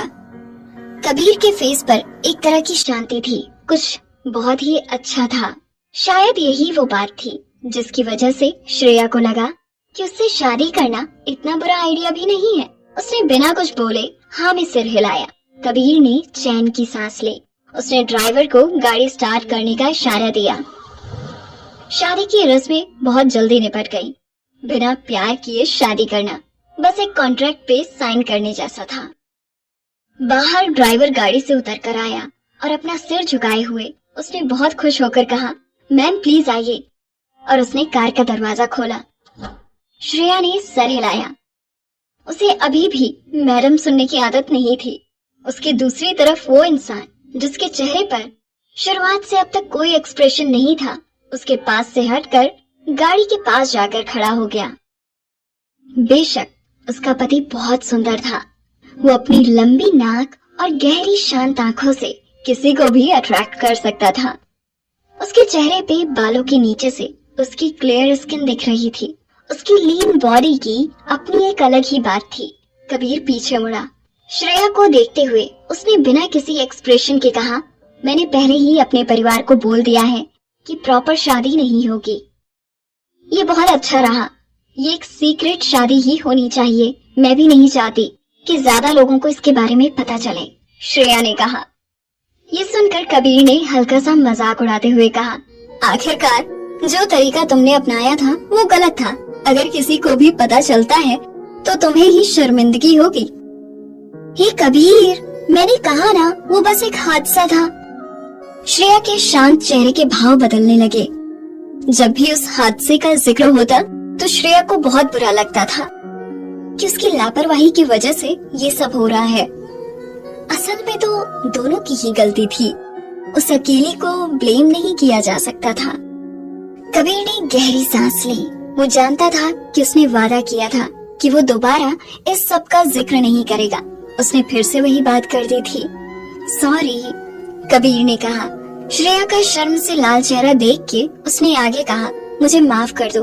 मैं जानता हूँ कि हमने एक एग्रीमेंट साइन किया है और मुझे इसके बारे में बात नहीं करनी चाहिए। वो बस गलती से मुंह से निकल गया। लेकिन तुम्हें ये जानना जरूरी है कि मैंने तुमसे अपनी मर्जी से शादी नहीं की। मैं किसी और से प्यार करता हूँ। श्रेया को उसकी आवाज में एक सच्चाई लगी। उसने अपना चेहरा ऊपर उठाया और टेढ़ी नजरों से कबीर की तरफ देखा। उसको दिल से कबीर के लिए बहुत बुरा लगा। उस बेचारे को श्रेया की गलती की वजह से एक बिल्कुल अनजान इंसान से शादी करनी पड़ी। ये सब सोच के उसका मन शांत हो गया। मैं समझ सकती हूँ हमारी अभी अभी शादी हुई है और हमें एक दूसरे के साथ रहना है। एक दूसरे की जरूरतों को समझे बिना हम साथ नहीं रह सकते। कबीर ने कहा, हाँ, मैं भी जल्द से जल्द इसकी आदत डालने की कोशिश करूँगा। आशा है तुम भी जैसा कॉन्ट्रैक्ट में लिखा है वैसा ही करोगी। श्रेया ने कहा, चिंता मत करो, मैं एक प्रोफेशनल एक्ट्रेस हूँ। मैं हमारे कॉन्ट्रैक्ट को सीरियसली लूंगी। मैं कपूर फैमिली के सामने ऐसे रहूंगी जैसे मैं तुमसे बहुत प्यार करती हूँ। मैं अपना रोल बखूबी निभाऊंगी और मैं आशा करती हूँ कि तुम भी हमारे कॉन्ट्रैक्ट का पालन कर सकोगे। ये एक नकली शादी है, सिर्फ एक समझौता। बेहतर होगा कि अगर हम एक दूसरे से कोई शारीरिक संबंध ना बनाएं। कबीर ने हामी जताते हुए कहा, जरूर, लेकिन तुम्हें भी ये पता होना चाहिए कि हमें साथ रहना होगा ताकि मेरे परिवार वालों को कोई शक ना हो। श्रेया बोली, जरूर, मैं समझती हूँ। मैंने कहा था मैं तुम्हारा साथ दूंगी जब तक तुम मेरी जिंदगी में दखल नहीं दोगे। चिंता मत करो, मैं कभी भी ऐसी लड़कियों में इंटरेस्टेड नहीं था जिनको ढंग से रहना तक नहीं आता, जिनमें जरा भी मैनर्स ना हो। कबीर ने श्रेया की तरफ देखकर कहा, हाँ, ये अच्छा है। ना ही मुझे उन पुरुषों में दिलचस्पी है जो भेड़ की खाल में भेड़िए होते हैं, जिनको बिस्तर में कुछ करना नहीं आता सिवाय जोर जबरदस्ती के और अपनी शक्ति इस्तेमाल करने के। श्रेया ने बिना डर के कहा। कबीर की शक्ल पर गुस्से के बादल छा गए। जब उसने श्रेया को देखा तो गुस्से से उसकी आंखें जल गईं। श्रेया का इस तरह से उसके बारे में बोलना, उसको बेइज्जती करना बिल्कुल भी ठीक नहीं लगा। श्रेया की लाइफ में ये कॉन्ट्रैक्ट क्या क्या अड़चने लाता है, ये जानने के लिए सुनते रहिए मुझे यानी आरजे खुशी को। दोस्तों, आप सुन रहे हो आरजे खुशी को और मैं आपको सुना रही हूँ श्रेया और कबीर की एक अनयूजुअल सी कहानी। क्या मैं सच कह रही थी? और वैसे भी पहले तुमने मेरी बेइज्जती की। श्रेया की चांद जैसी आंखें चमक उठी। ठीक है, मुझे माफ कर दो, ये मेरी गलती थी, मुझे ये नहीं कहना चाहिए था। कबीर ने अपने कपड़ों को ठीक करते हुए कहा।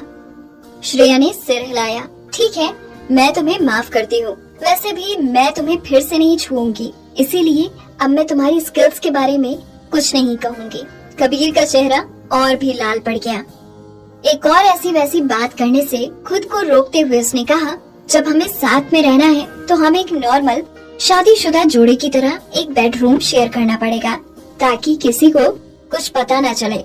अगर मेरे परिवार को इसके बारे में कुछ भी पता चलता है तो हम मुसीबत में पड़ जाएंगे।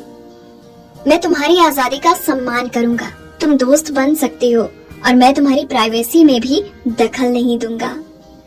मैं किसी चीज के बारे में तब तक नहीं पूछूंगा जब तक वो मेरी रेपुटेशन के साथ समझौता नहीं करे। श्रेया ने कहा, चिंता मत करो, मेरे पास मेरी प्रोफेशनल एथिक्स है। अब क्योंकि मैं तुमसे शादी कर चुकी हूँ, मैं ऐसी कोई लापरवाही नहीं करूँगी। मैं किसी और मर्द के साथ संबंध नहीं बनाऊंगी। वैसे भी जल्दी हम तलाक ले ही लेंगे। मैं ये सब कम से कम कुछ सालों के लिए सहन कर सकती हूँ। कबीर ने कहा, ठीक है, सौदा तय रहा, डील। हालांकि वो अब शादीशुदा थे, लेकिन असल में वो बस दो अजनबी थे जिन्होंने शादी के कॉन्ट्रैक्ट पर साइन करे, वो थे। कबीर ने दोबारा अपनी नई दुल्हन को देखा तक नहीं, जैसे ये बस कोई मिशन था जो उसने पूरा कर लिया, बल्कि उसने अपना सिर घुमाया और बाहर से अपने पीछे आ रहे लोगों की तरफ इशारा किया। श्रेया कबीर के पीछे चलती रही। उधर एक 3 मंजिला विला था। अंदर जो इंसान था उसने श्रेया को कार से उतरते देखा और मुस्कुरा दिया। उसने अपने हाथ जोड़े हुए थे और सिर नीचे था। बड़ी इज्जत के साथ उसने कहा, मैडम, आप मुझे बटलर राजू कह सकते हैं। ओह! हैरान श्रेया ने उस विला के अंदर देखा। वहाँ का आंगन बहुत ही बड़ा और शानदार था और उसमें एक चौड़ी सड़क भी थी जो अंदर जाने का रास्ता था। दूर दूर तक हरा बगीचा फैला था। वो जगह इतनी बड़ी थी कि वो कहाँ खत्म हो रही थी श्रेया को दिख ही नहीं रहा था। कबीर ने श्रेया की तरफ देखा और कहा, अब से तुम मेरे साथ यहाँ रहोगी। श्रेया ने पूछा, ओ, तुम भी यहीं रहोगे? कबीर ने जवाब दिया, ऑफ कोर्स, हमारी अभी अभी शादी हुई है, क्या तुम अभी से अलग रहना चाहती हो? श्रेया ने कहा, नहीं, मैं तो बस पूछ रही थी, तसल्ली कर रही थी। उसकी तरफ देखते हुए कबीर ने कहा, मेरे माँ बाप यहाँ कम ही आते हैं। तुम जैसे चाहो नौकरों से काम करवा सकती हो। अगर तुम्हें घर में कुछ पसंद नहीं आया तो राजू को बता देना, हिचकिचाना मत। तुम जो चाहो वो बदल सकती हो, सिवाय बेडरूम और स्टडी रूम के। ऐसा करना कितना रूड होगा, श्रेया ने कहा। नहीं, मुझे किसी चीज से कोई दिक्कत नहीं है। रेनोवेट करना बहुत मुश्किल काम होगा। कबीर रुका और दूर से उसने श्रेया को देखा। जिस तरीके से वो मेज के कोने का सहारा लेके खड़ा था वो बहुत एलिगेंट लग रहा था। शायद सुंदर इंसान कुछ भी करे वो सुंदर ही लगता है। कबीर का हाथ मेज पर टिका हुआ था। उसकी पतली उंगलियों में उसने अपना बटुआ पकड़ा हुआ था। उसके हाथ बहुत सुंदर थे, जैसे वो पियानो बजाने के लिए बने हो। कबीर ने कहा, राजू तुम्हें घर दिखा देगा और आई होप तुम्हें इस घर की आदत जल्दी ही हो जाएगी। बटलर राजू जल्द ही श्रेया को घर दिखाने ले गया। उस घर में जरूरत से काफी ज्यादा कमरे थे। नौकरों के कमरे बाहर थे, रसोई पीछे थी और लिविंग रूम सामने था और बेडरूम ऊपर था। उसे लगा कि अगर वो अकेली घर देखती तो पक्का गुम ही हो जाती। हालांकि सिंघानिया परिवार भी काफी इज्जतदार खानदान था, लेकिन उनका घर इससे काफी अलग था। श्रेया ने पीछे मुड़कर बटलर राजू से सवाल किया, क्या ये कबीर का घर है? उसने जवाब दिया, जी हाँ मैडम, और आज से ये आपका भी घर है। श्रेया ने देखते हुए फिर से कहा, कबीर काफी अमीर लगते हैं। जी मैडम। बटलर राजू ने श्रेया को हल्की सी शक की नजरों से देखा। फिर बटलर राजू ने हल्की सी मुस्कुराहट के साथ कहा, हालांकि सर को देख के ऐसा लगता है कि उनके साथ रह पाना मुश्किल है, लेकिन असल में वो एक बहुत अच्छे इंसान है। आपको भी आखिरकार इसकी आदत पड़ जाएगी। आप अब आराम कीजिए। बेडरूम का दरवाजा खोलते हुए राजू ने कहा। अंदर आते ही उसको कबीर का अधनंगा शरीर दिखा। वो बाथरूम के पास खड़ा था। वो शार लेके बस निकला ही था और उसका शरीर और भी ज्यादा सुंदर लग रहा था। उसकी बॉडी के सारे मसल्स साफ दिख रहे थे और बहुत ही आकर्षक लग रहे थे। श्रेया को रिएक्ट करने में बहुत टाइम लग गया। आखिरकार वो बिना कपड़ों के उसके सामने खड़ा था। उसकी कमर पे जो सफेद तौलिया ढीला सा बंधा था, ऐसा लग रहा था जैसे अभी गिर जाएगा। श्रेया हैरानी में चिल्ला दी और वहाँ से भाग गई। दरवाजा एक जोर की आवाज के साथ तेजी से बंद हुआ। कबीर वहाँ खड़ा रहा और सोचने लगा कि कहीं उसने अपने घर वालों की बात मानकर कोई गलती तो नहीं कर दी। कुछ पल के लिए उसको अपने परिवार वालों की बात इतनी आसानी से मान लेने पर अफसोस हुआ। उसको एलिगेंट औरतें पसंद थी, जिनको अच्छे से बिहेव करना आता हो, जिनमें तमीज और मैनर्स हो। लेकिन अब उसने एक ऐसी औरत से शादी कर ली थी जो उससे बहुत अलग थी, और वो भी एक बेकार सी वजह के कारण। लेकिन कुछ भी हो, श्रेया अब उसकी कानूनन तौर पर पत्नी थी।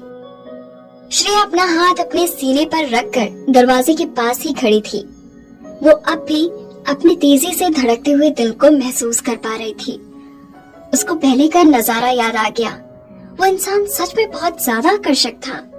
उसकी बॉडी इतनी परफेक्ट थी कि श्रेया की नाक से खून आने ही वाला था। लेकिन श्रेया समझती थी कि ये महज एक एक्सीडेंट था। हालांकि वो उसका पति है, लेकिन ये सब सिर्फ एक समझौता था। दरवाजा खुला। कबीर ने अब कुछ कैजुअल कपड़े पहन लिए थे, जो उसकी सख्ती को थोड़ा कम करने में मदद कर रहे थे। लेकिन वो अब भी इतना सख्त लग रहा था कि किसी को भी डर के मारे कांपने पे मजबूर कर दे। उसने श्रेया की तरफ देखा और पूछा, क्या तुम अभी अंदर आना चाहती हो? श्रेया कुछ देर बोल नहीं पाई, फिर एकदम से बोली, सॉरी, मैं अंदर आती हूँ। उसने पहले ही साफ कर दिया था कि शादी के बाद वो साफ रहेंगे। बात सिर्फ इतनी थी कि श्रेया को अभी इसकी आदत नहीं हुई थी। श्रेया ने जल्दी से दरवाजा बंद किया और कमरे में आ गई। कबीर उसे टकटकी लगा के देखता रहा। वो जानती थी कि उसका एक तरीके से रिएक्ट करना कुछ ज्यादा ही हो गया था। उसने खुद को लाचार महसूस किया और कबीर से बोली, सॉरी, मैं तुम्हें डराना नहीं चाहती थी। दरअसल मुझे अभी आदत नहीं है इस सब की, तुम्हारे साथ रहने की, इसलिए एकदम से मैंने उस तरीके से रिएक्ट कर दिया। कबीर उसके गोरे और चमकदार चेहरे को एक नजर देखता रहा। और लड़कियों के मुकाबले उसकी स्किन काफी गोरी थी, इतनी ज्यादा कि लगभग उसके आर पार देखा जा सकता था। उसकी स्किन इतनी सॉफ्ट लग रही थी जैसे किसी नवजात बच्चे की। अपनी नजर उसके चेहरे से हटाते हुए कबीर ने कहा, मैं नहीं जानता आज तक तुम्हारी क्या बुरी आदतें थी, लेकिन अब आशा करता हूँ कि सबसे पहले तुम ये सीख लो कि जब भी किसी के कमरे में जाना हो तो दरवाजा खटखटा कर जाना। श्रेया ने बेशर्मी से कहा, तुम मुझे कह रहे हो कि मैं दरवाजा खटखटा कर नहीं आई? मुझे कैसे पता होगा कि तुम यहाँ बिना कपड़ों के खड़े हो? मुझे लगा तुम्हें एडजस्ट करना चाहिए। अब जब तुम जानते हो कि तुम्हारे साथ कोई और भी रह रहा है तो तुम्हें इस तरह बिना कपड़ों के नहीं घूमना चाहिए। कबीर ने श्रेया की नाजायज डिमांड सुनकर उसे कठोरता से देखा। श्रेया अब और सहन नहीं कर सकती थी। वो इस इंसान के साथ एडजस्ट करना चाहती थी, लेकिन इस इंसान में एक अलग ही खूबी थी, बिना बात के रूड होकर लड़ाई को बढ़ावा देने की। उसको ऐसे इंसान के साथ रहने की आदत नहीं थी। कबीर ने इस लड़की से अब और कोई बात ना करने का डिसीजन लिया। उसने अपना कंबल उठाया और सोफे की तरफ जाने लगा। ये देखकर श्रेया ने उसे रोका और बोली, सोफे पे मैं सोऊंगी। आखिर क्या होगा श्रेया और कबीर की इस शादी का अंजाम जानने के लिए सुनते रहिए मुझे यानी आरजे खुशी को। मैं हूँ खुशी और आप सुन रहे हो श्रेया और कबीर की कहानी। कहानी में आगे क्या हुआ आइए जानते हैं। इसकी कोई जरूरत नहीं है, मैं सोफे पे सो जाऊंगा, तुम बेड पे सो जाओ। कबीर ने अपना कंबल नीचे रखते हुए कहा।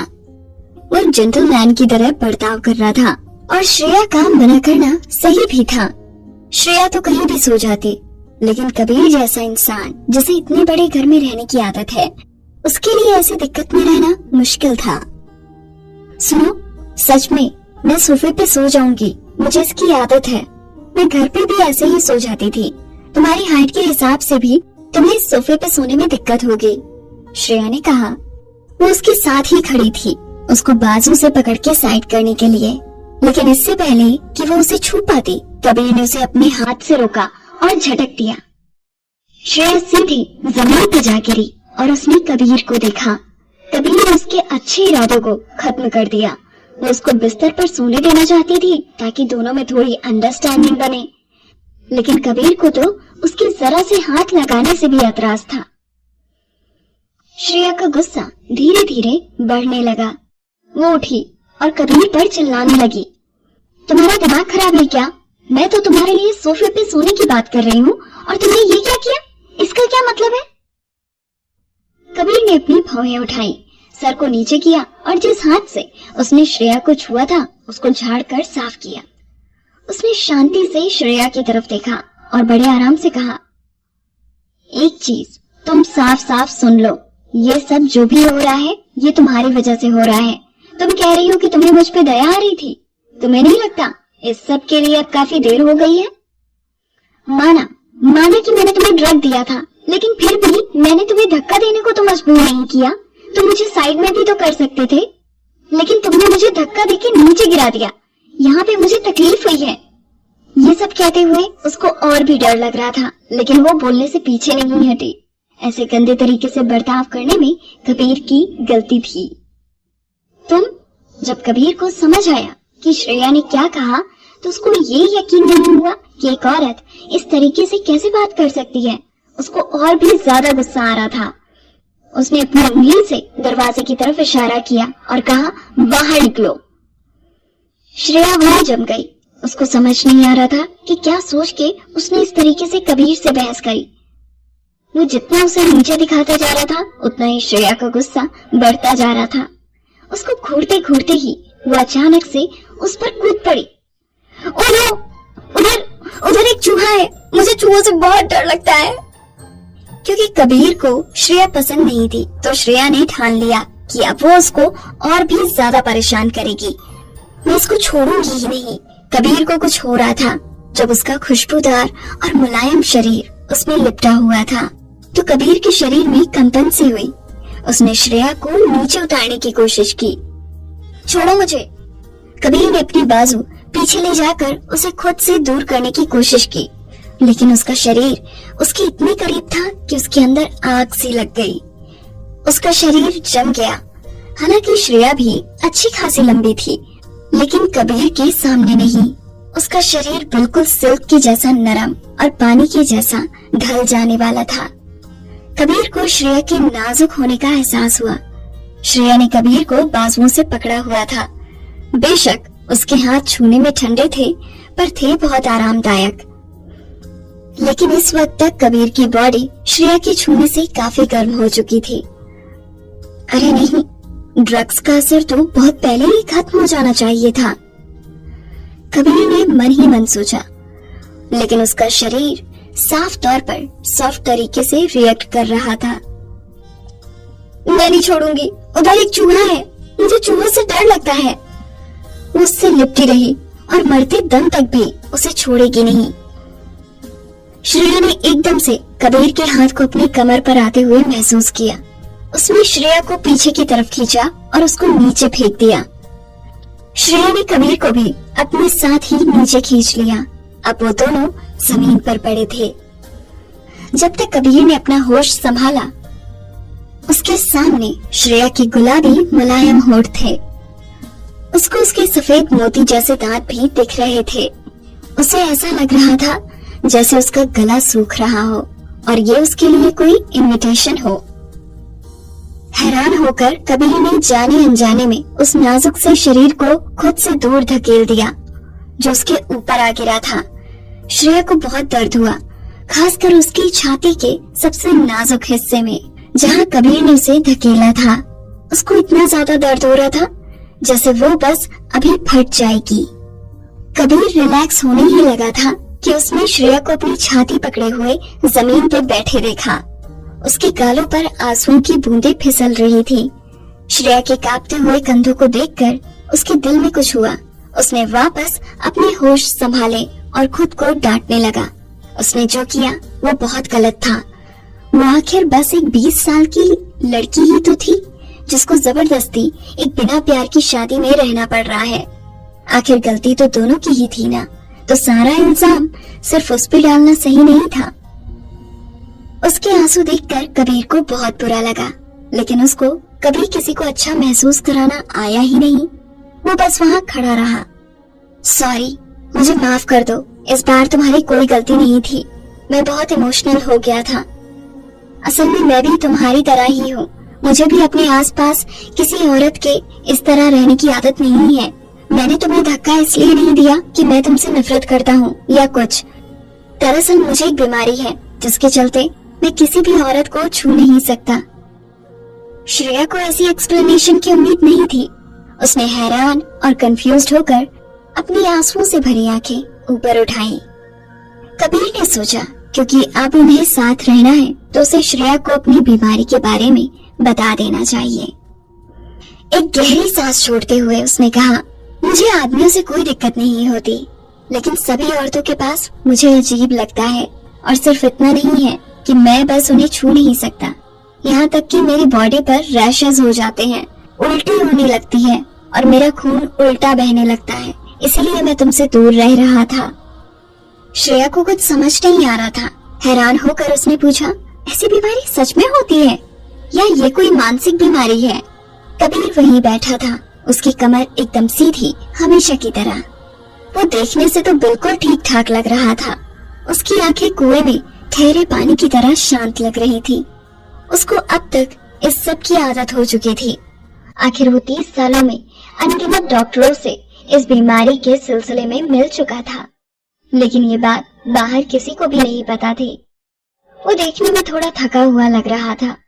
उसने अपना माथा हल्की सी मुड़ी हुई उंगली से खुजाते हुए कहा, तुम्हें ये बात बाहर किसी को नहीं बतानी है, इसे राज रखना है। मैं तुम्हें ये सिर्फ इसलिए कह रहा हूँ क्योंकि हमें अब साथ रहना है। मेरा परिवार चाहता था कि मैं तुमसे शादी करूं, क्योंकि उन्हें लगता है कि तुम मेरी बीमारी ठीक कर सकती हो। क्योंकि मैंने तुम्हें छुआ है, इसलिए मुझे तुमसे शादी करनी पड़ी। तो ये थी असलियत। बहुत दुख की बात है कि उनको ऐसा लग रहा था। असल में श्रेया उसकी बीमारी का इलाज नहीं कर सकती थी। वो जानती थी कि जो भी उनके बीच हुआ वो सिर्फ उसकी कुछ बेवकूफियों और गलतियों के चक्कर में हुआ। श्रेया ने शर्म से अपना सिर हिलाया। बिल्कुल, तुम्हारी कोई गलती नहीं कि तुम्हें ये बीमारी है। आई एम सॉरी, मैंने तुम्हें छुआ, मुझे इसके बारे में कुछ नहीं पता था। मैं वादा करती हूँ मैं दोबारा तुम्हें हाथ नहीं लगाऊंगी। कबीर ने श्रेया को सवालिया नजरों से देखा। उसकी आंखें कबीर पर जमी हुई थी और उसके चेहरे पर एक हल्की सी मुस्कान थी। कबीर ने अपनी नजरें उससे हटाई और बोला, ठीक है, चलो फिर अब सोते हैं। श्रेया ने तेजी से हाँ में सिर हिलाया। उसने अपनी जख्मी छाती को हाथ से मसला और उठ गई। मैं सोफे पर सोऊंगी। कोई जरूरत नहीं है। कबीर जाकर सोफे पर लेट गया। अपनी गलती के चलते श्रेया ने उसे फिर से छूने की हिम्मत नहीं की। उसने कंबल ढूंढा और उसमें घुस गई। लाइट बंद करने के बाद कमरे में अंधेरा छा गया। उनकी सांसें हवा में मिल गई और धीरे धीरे सारे कमरे में फैल गई।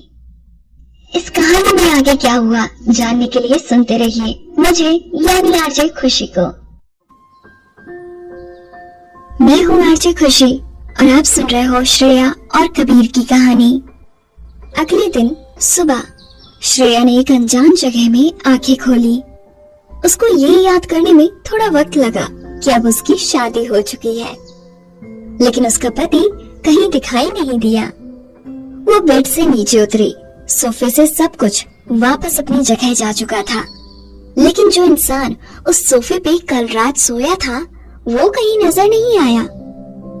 श्रेया अपने कमरे से निकलकर डाइनिंग रूम में चली गई। साइड में नौकरानी ने झुककर उसको इज्जत देते हुए कहा, आइए मैडम, मैं आपको डाइनिंग रूम में ले चलती हूँ।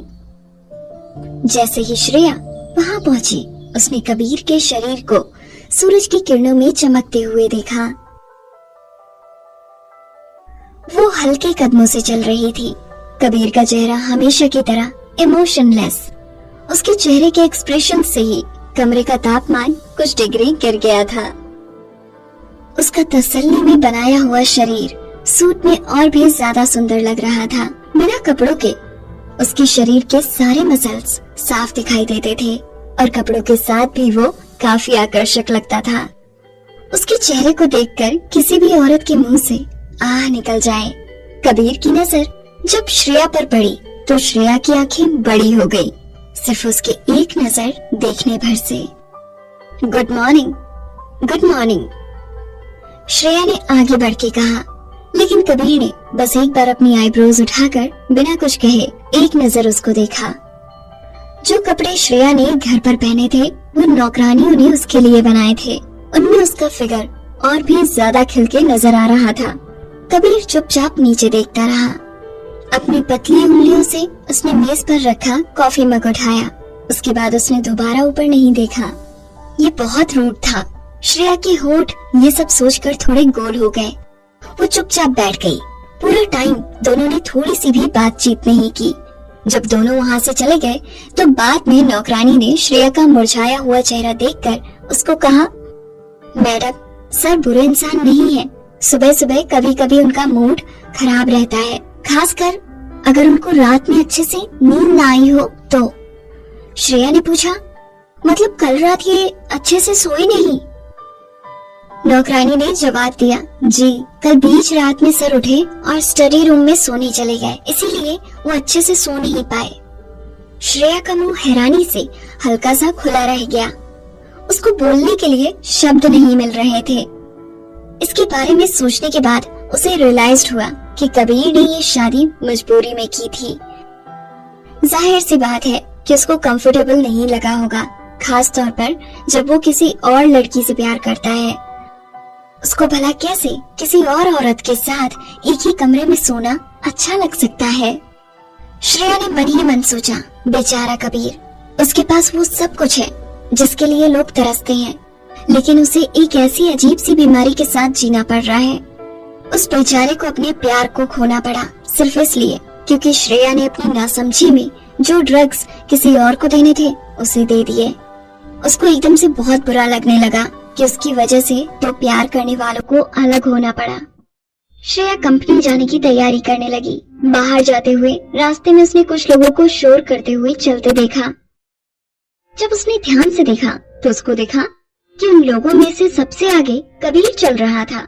उसका लंबा और लीन फिगर देखकर श्रेया को ऐसा लगा जैसे मुर्गियों के बीच में बगुला खड़ा हो। जब वो चल रहा था, उसकी मुलायम पैंट उसकी कमर से लेके उसकी लंबी टांगों पर बहुत जच रही थी।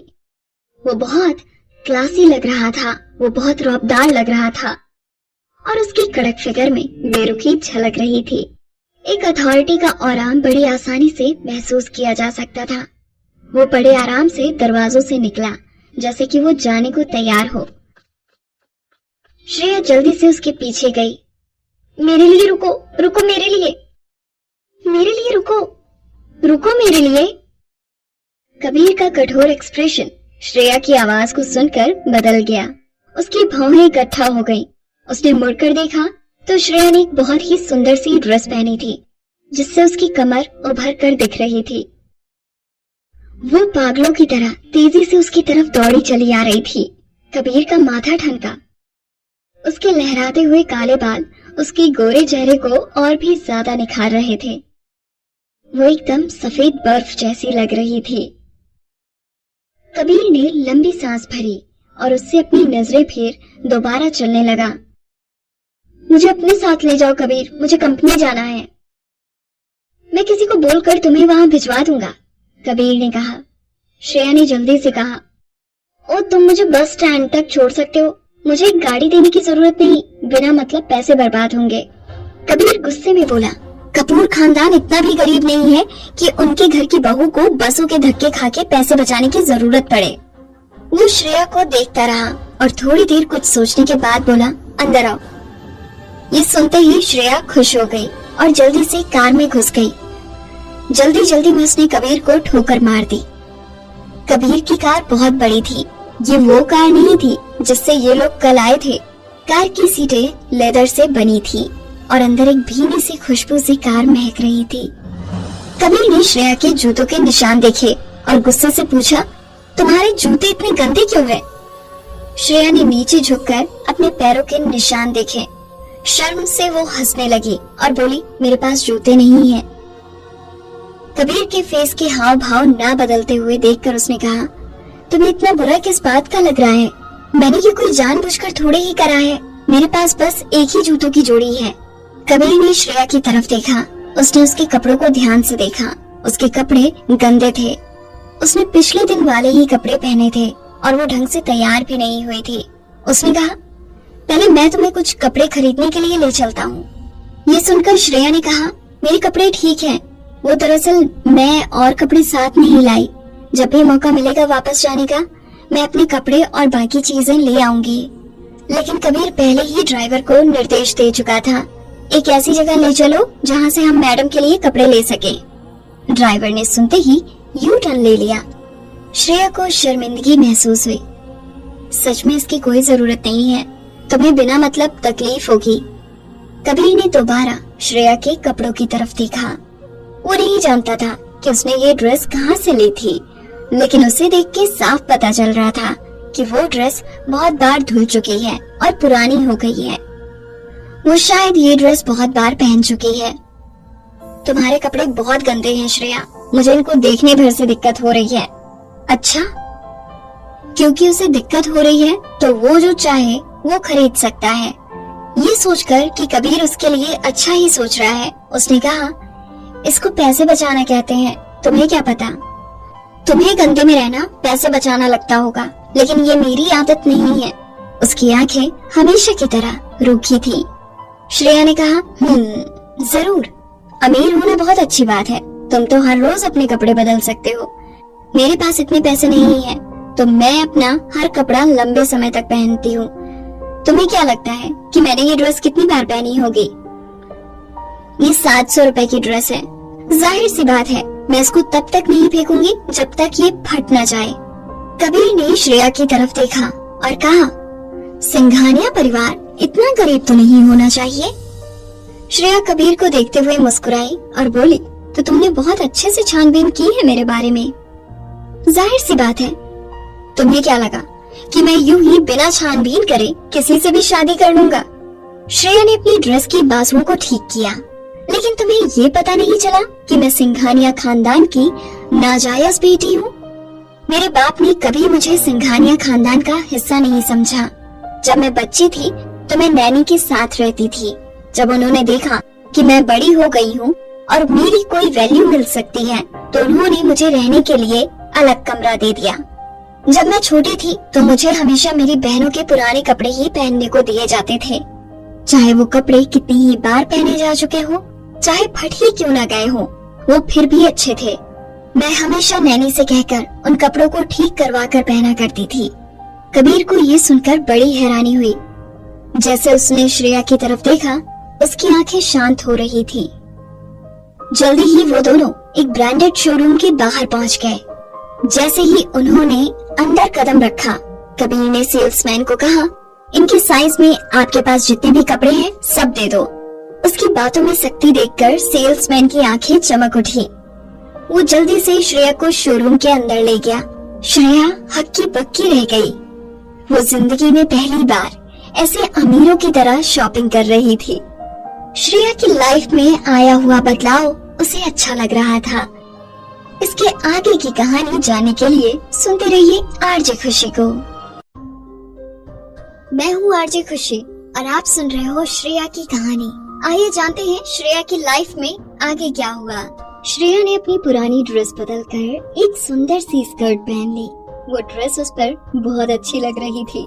श्रेया का लुक एक ही दम से बदल गया। श्रेया ने सारे कपड़े एक एक करके पहनकर देखे। सेल्स गर्ल ने खुशी खुशी उसकी मदद करी और उसे सारे कपड़े दिखाए। उधर साइड पे कबीर बड़े ठाट से बैठा अखबार पढ़ रहा था और कॉफी पी रहा था। हालांकि श्रेया ने शुरुआत में मना किया था, लेकिन शोरूम में आने के बाद वो सब भूल गई। वो पूरे शोरूम में घूम रही थी, हर चीज को भौचक्की होकर देख रही थी। सच में ऐसा लग रहा था जैसे उसने कभी भी अच्छे कपड़े नहीं पहने थे। जब कबीर ने सर ऊपर करके देखा तो श्रेया उसके सामने एक बहुत सुंदर हरे रंग का गाउन पहने खड़ी थी। उस गाउन में उसकी सफेद स्किन और भी ज्यादा सुंदर लग रही थी। वो बारिश के बाद किसी नदी जैसी लग रही थी, ताजा और आंखों को सुकून देने वाली। वो उस ड्रेस में बहुत ज्यादा सुंदर और सेक्सी लग रही थी और साथ ही प्यारी भी। सेल्स गर्ल ने उसको देखा और मुस्कुराते हुए उसकी तारीफ की। इस ड्रेस में आप बहुत सुंदर लग रही हैं मैम। ऐसा लग रहा है जैसे ये ड्रेस आपके लिए ही बनी है। श्रेया को अपनी तारीफ सुनकर शर्म आ रही थी। कबीर उसकी तरफ देख रहा था। सच में वो उस ड्रेस में बहुत खूबसूरत दिख रही थी। हालांकि वो आमतौर पर इतनी सुंदर नहीं दिखती थी। उसका स्त्रीत्व उभर कर बाहर आ रहा था। वो खुद को रोक नहीं पाया और छुप छुप कर 2 बार उसको फिर देखा। जैसे ही उसने देखा कि श्रेया उसको देख रही है तो उसने जल्दी से अपनी नजरें घुमा ली। कबीर अब पूरी तरीके से संतुष्ट था। उसने किसी को बिल लाने का इशारा किया और सेल्स गर्ल से कहा, इनको जो भी कपड़े पसंद आए हैं सब बांध दो और कपूर विला भिजवा देना। श्रेया दंग रह गई। उसने अपनी चमकती हुई आंखों से कबीर को देखा। वो बहुत ज्यादा अमीर था। जाहिर सी बात है सेल्स गर्ल बहुत खुश थी। उसने खुश होते हुए दोनों को शोरूम के बाहर तक छोड़ा और श्रेया को बाहर खड़ी मर्सिडीज की तरफ खुशी से जाते हुए देखकर उसको उससे जलन हुई। वो जल्दी ही कंपनी पहुंच गए। उसने कार से उतरने से पहले जल्दी से कबीर को शुक्रिया कहा। नवी उसको 7 स्टार होटल के हॉल में ले गई जहां ऑडिशन हो रहे थे। चलते हुए नवी ने उसको सख्ती से कहा, आज तुम्हारे लायक एक रोल है, लेकिन अगर तुम पिछली बार की तरह बीच ऑडिशन से भाग गई तो दोबारा कंपनी में पैर रखने की हिम्मत मत करना। तुम्हें सच में लगता है तुम रिया के जैसी हो? अगर तुम्हें भी अपनी पसंद के रोल करने हैं तो पहले उसके जैसी बनो। माना कि वो बहुत ज्यादा फेमस नहीं है, लेकिन फिर भी वो एक बहुत बड़ी सेलिब्रिटी है। बेहतर होगा तुम अपने ऑडिशंस को सीरियसली लो और ये फालतू के बहाने बनाना बंद करो। श्रेया ने मन में सोचा, रिया के पास सिंघानिया परिवार के पैसों की कोई कमी नहीं है तो जाहिर है कि वो फेमस है। वहीं दूसरी तरफ उसकी सौतेली माँ ने उसको आगे बढ़ने से रोकने में कोई कमी नहीं छोड़ी। और तो और अगर श्रेया को कोई रोल मिलता भी था तो वो हमेशा अपनी टांग बीच में अड़ाती थी। लेकिन फिर भी उसने उनकी वजह से खुद को रुकने नहीं दिया। वो लड़ने से पहले ही हार मान के लौटना नहीं चाहती थी। आज रोल के लिए अच्छे से ऑडिशन देना, नवी ने कहा। इस बार जो इन्वेस्टर है वो बहुत अमीर है। वो जाने माने कपूर खानदान से हैं। कोई नहीं जानता वो कितने अमीर और ताकतवर हैं। चाहे तुम ऑडिशन में फेल भी हो गई तो भी अगर तुम उसे पसंद आ गई तो तुम्हारे करियर के लिए बहुत अच्छा रहेगा। श्रेया अब और कुछ सुन नहीं पाई। उसका पूरा ध्यान रिया और राहुल ओबराय पर चला गया था, जो कि उसी की तरफ आ रहे थे। रिया बहुत सुंदर लग रही थी और राहुल लंबा और हैंडसम लग रहा था। जब दोनों एक दूसरे के साथ चल रहे थे तो सारी नजरें उन्हीं पर थी। वाह रिया, वो उसके साथ जरूर उसका मंगेतर है। मैंने सुना है ये जल्दी ही सगाई करने वाले हैं। कितनी सुंदर जोड़ी है दोनों की। रिया की किस्मत सच में बहुत अच्छी है। इससे पहले कि श्रेया वहाँ से वापस लौट पाती, राहुल ने उसको आवाज लगा दी, श्रेया तुम यहाँ क्या कर रही हो? रिया वहीं रुक गई और ना चाहते हुए भी वो पीछे मुड़ी। जब वो लोग उसकी तरफ आ रहे थे तो उसने रिया को उसे बहुत गंदे तरीके से घूरते हुए देखा। श्रेया ने बिना मन के मुस्कुराते हुए राहुल को जवाब दिया, वो मैं यहाँ ऑडिशन के लिए आई थी। राहुल ने उसके कपड़ों की तरफ देखा। उसको लगा कि श्रेया काफी बदली बदली सी लग रही है। वो काफी तरोताजा और खूबसूरत दिख रही थी। तुम कहाँ चली गई थी? तुम्हारा परिवार तुम्हें उस दिन से हर जगह ढूंढ रहा है। तो राहुल को अभी भी हालात के बारे में कुछ नहीं पता था। वो बस इतना जानता था कि सिंघानिया परिवार तकलीफ में था। उसकी सौतेली माँ दिव्या हमेशा उसको कोसती रहती थी। वो उसे घटिया और नमक हराम लड़की समझती थी। श्रेया रिया की उड़ी हुई शक्ल देखकर एक कड़वी हंसी हंसने लगी और बोली, मैं बिल्कुल ठीक हूँ। मैं एक दोस्त के साथ रह रही हूँ और आगे भी उसी के साथ रहूंगी। मैं वापस उस घर में नहीं आ रही। रिया ने राहुल को शिकायत लगाते हुए कहा, और राहुल तुम नहीं जानते पूरा परिवार इसके लिए कितना परेशान है। ये बहुत बचकानी हरकत है। मेरी माँ पूरी रात चिंता के मारे सो नहीं पाई, लेकिन ये उसकी सौतेली माँ को गुस्से के मारे नींद नहीं आई होगी। आखिर वो उसे बेच जो नहीं पाई। श्रेया का बिल्कुल मन नहीं था रिया की एक्टिंग देखने का। उसने बेरुखी से कहा, मुझे अभी भी ऑडिशन के लिए जाना है, आप लोग आगे बढ़ सकते हैं। उसने राहुल की तरफ देखा और खुद को रोकते हुए जोर से अपनी मुट्ठी बंद कर ली। अचानक से उनके पीछे से हैरानी से भरी आवाजें आने लगी। उन्होंने भौचक्के होकर पीछे मुड़ के देखा। उधर सूट बूट में कई बॉडीगार्ड रास्ते से सबको हटा रहे थे। उनके बीच से कबीर कपूर आया। उसने काले रंग का सूट पहना था, जैसे वो रात का रखवाला हो, रहस्यमय और सबसे परे। श्रेया सुन्न रह गई। उसको वहाँ देखकर उसे लगा जैसे वो कोई सपना देख रही हो। रिया की चमकदार आंखें कबीर से हट ही नहीं रही थी। उसने उस सुंदर इंसान को अपने पास से गुजरते देखा। कबीर ने उसकी तरफ देखा तक नहीं। अपने अभिमानी एक्सप्रेशन के साथ वो ऐसा लग रहा था जैसे कोई बहुत बड़ा राजा हो जो किसी को अपने करीब आने नहीं देता था। राहुल, ये कौन है? देखने से तो जाना पहचाना लग रहा है। रिया ने राहुल से पूछा। वो अपनी उत्सुकता छुपा नहीं पाई। वहीं दूसरी ओर जब कबीर ने श्रेया की तरफ देखा, श्रेया शर्म के मारे खुद को जमीन में गाड़ देना चाहती थी। रिया का कमेंट कान में पड़ते ही श्रेया झटके से होश में आई। उसने रिया को सिर झुका के ये कहते सुना कि क्या वो मुझे देख रहा है। श्रेया अब एक मिनट भी वहां नहीं रुक सकती थी। वो वहां हो रही हलचल के बीच से निकलकर भाग गई। कुछ ही देर बाद उसने पीछे से रिया की आवाज सुनी, श्रेया अच्छा होगा अगर तुम घर चली जाओ। रिया ने उसका मजाक उड़ाते हुए कहा, ये मत सोचना कि मैं राहुल के लिए तुम्हारे इरादे नहीं जानती। तुम उसके लिए बिल्कुल भी सही लड़की नहीं हो। उसकी जल्दी ही मुझसे सगाई होने वाली है। अगर तुम खुद को इंसान समझती हो तो उससे फ्लर्ट करना बंद करो। अपने आप को देखो, तुम एक नाजायज औलाद हो। तुम्हारे दिमाग में ऐसा ख्याल आया भी कैसे कि राहुल जैसा लड़का तुम्हारे जैसी लड़की में इंटरेस्ट लेगा। रिया की बात सुनकर श्रेया का दिल टूट गया। रिया बहुत घिनौनी नजरों से उसे घूर रही थी। तुम्हारे पास मौका भी था समाज के ऊपरी दर्जे के लोगों में घुसने का, राघव ओबराय से शादी करके। बड़े दुख की बात है, तुमने दिमाग नहीं लगाया क्या? तुम्हें लगा कि तुम्हारा राहुल ओबराय के साथ कोई चांस है? अगर तुम्हारा हो गया हो तो क्या मैं जा सकती हूँ? अगर कोई और भी होता तो श्रेया को फर्क नहीं पड़ता, लेकिन वो राहुल का नाम सुनना नहीं चाहती थी। श्रेया ने बाहर जाने के लिए कदम बढ़ाए, लेकिन रिया ने उसको वापस पीछे खींच लिया। ये तुम मुझे किस तरीके का घमंड दिखा रही हो? रिया ने गुस्से में बौखला कर कहा। अब अगर तुम झुककर मेरे जूते से मिट्टी चाटो तो मैं शायद तुम्हें ये रोल देने के बारे में सोच सकती हूँ, वरना जब तक मैं हूँ भूल जाओ कि तुम्हें मैं किसी भी बड़ी कंपनी में रोल मिलने दूंगी। मैं हूँ आरजे खुशी और आप सुन रहे हो श्रेया की कहानी।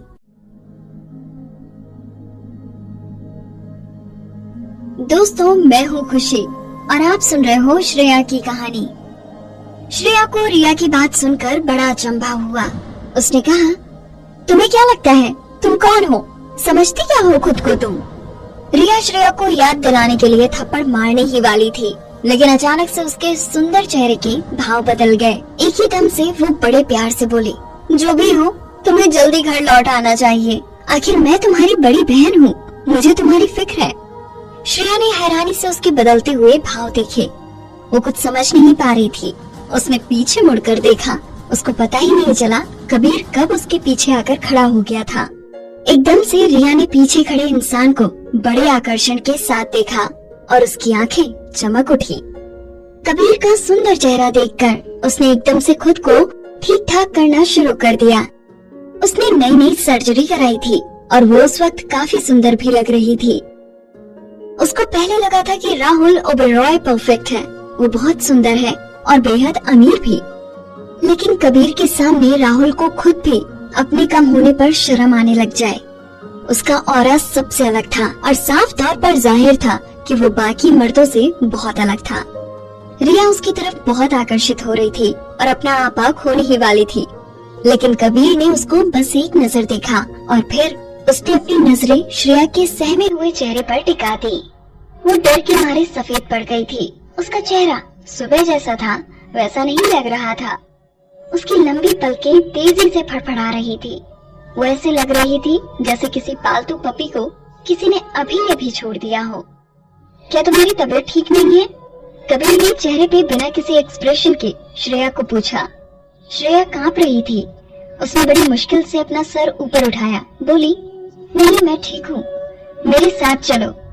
उसने रिया को दोबारा देखा तक नहीं, बल्कि वो बड़े कदम लेते हुए वहाँ से चला गया। श्रेया एक पल के लिए वहीं जम गई। कबीर के असिस्टेंट ने उसे कबीर के पीछे जाने का इशारा किया। बिना किसी चॉइस के श्रेया उसके पीछे तेजी से चल दी। उधर रिया वहीं खड़ी थी। उसके चेहरे का रंग उड़ गया था और वो हैरानी से जोर से बोली, श्रेया उस इंसान को जानती है? ये नहीं हो सकता, वो कुछ भी नहीं है, वो तो एक डी-लिस्ट सेलिब्रिटी तक नहीं है। लेकिन ये इंसान असल में है कौन? उसके बारे में कुछ बहुत अलग है। रिया इस सब में बहुत माहिर थी। वो जानती थी कि जो हाथ से बनी हुई कलाकारी वाला सूट उस इंसान ने पहना है वो बहुत खास है और हर कोई उसे नहीं खरीद सकता। वो ब्रांड बहुत ही ज्यादा महंगी है। राहुल उसे अपनी सगाई के लिए खरीदना चाहता था, लेकिन उसको नहीं मिल पाया था। रिया को जलन हो रही थी। वो श्रेया को जाते हुए देख रही थी और उसको उससे नफरत हो रही थी। श्रेया कबीर के पीछे चलती रही। मदद के लिए शुक्रिया, उसने कबीर से कहा। कबीर ने बिना देखे उसको पूछा, लेकिन तुम यहाँ क्या कर रही हो? श्रेया ने जवाब दिया, ओ वो मैं एक रोल के लिए ऑडिशन देना चाहती थी, तो मैं यहाँ निर्देशक से मिलने आई थी ताकि वो मुझे ऑडिशन देने का मौका दे। ओ, कबीर ने उसके हरे गाउन की तरफ देखा। वो उस कपड़ों में बेहद खूबसूरत लग रही थी। ठीक है, जब तुम्हारा काम हो जाए तो मेरे पास ही आ जाना, मैं तुम्हें घर ले जाऊंगा। ठीक है, श्रेया ने सिर हिलाया, लेकिन तुम यहाँ क्या कर रहे हो? मेरा परिवार इस होटल का मालिक है, उसने साफ साफ कहा। अच्छा, इसलिए? श्रेया ने मन में सोचा। वो बड़ी हैरान थी, इतना बड़ा होटल। उसने कबीर को बाय बोला और अपना काम करने चली गई। उसको जाते हुए देखकर कबीर अपने असिस्टेंट की तरफ मुड़ा और उसने पूछा, ये यहाँ ऑडिशन देने के लिए आई है? श्रेया जिस ओर गई थी उस दिशा में देखते हुए असिस्टेंट ने जवाब दिया, जी सर, मैडम एक फिल्म में रोल के लिए ऑडिशन देने आई है, जिसमें आपकी फैमिली पैसे लगा रही है ताकि उनके होटलों की प्रमोशन हो। जल्दी शूटिंग शुरू हो जाएगी। आपके छोटे भाई इसमें मुख्य भूमिका निभा रहे हैं। कबीर ने उसी दिशा में देखा जिधर श्रेया गई थी और अपना मुंह नीचे करते हुए असिस्टेंट को निर्देश दिया, बाहर जाओ और कुछ इंतजाम करो। श्रेया जब अंदर गई तो उसको निर्देशक को ढूंढने के लिए बहुत मेहनत करनी पड़ी। वो बेशर्मी से उसके सामने चली गई और बोली, हेलो सर। निर्देशक ने हैरानी से उसकी तरफ देखा और पूछा, और आप कौन है? ओह, मेरा नाम श्रेया है, मैं एक अभिनेत्री हूँ। निर्देशक सब समझ गया और उसने जल्दी से श्रेया को जवाब दिया, देखो, अगर तुम ऑडिशन के बारे में बात करने आई हो तो मेरी असिस्टेंट से बात करो, ये सब मामले वो ही देखता है। ये निर्देशक बहुत फेमस था और उसका काम अव्वल दर्जे का था। इनके इस तरह नजदीक आना इतना आसान नहीं था, लेकिन इस तरीके के काम में कभी कभी मोटी चमड़ी का होकर ही काम निकलता था। मैं जानती हूँ सर, मैं यहाँ रोल मांगने नहीं आई हूँ, मैं तो बस आपसे मिलकर आपको ये बताना चाहती थी कि जब से मैंने ग्रेजुएशन की है तब से मैं आपसे बहुत इंस्पायर हुई हूँ। जितना भी काम आपने बतौर निर्देशक किया है उसे सबने बहुत सराहा है। आपका निर्देशन अतुलनीय है।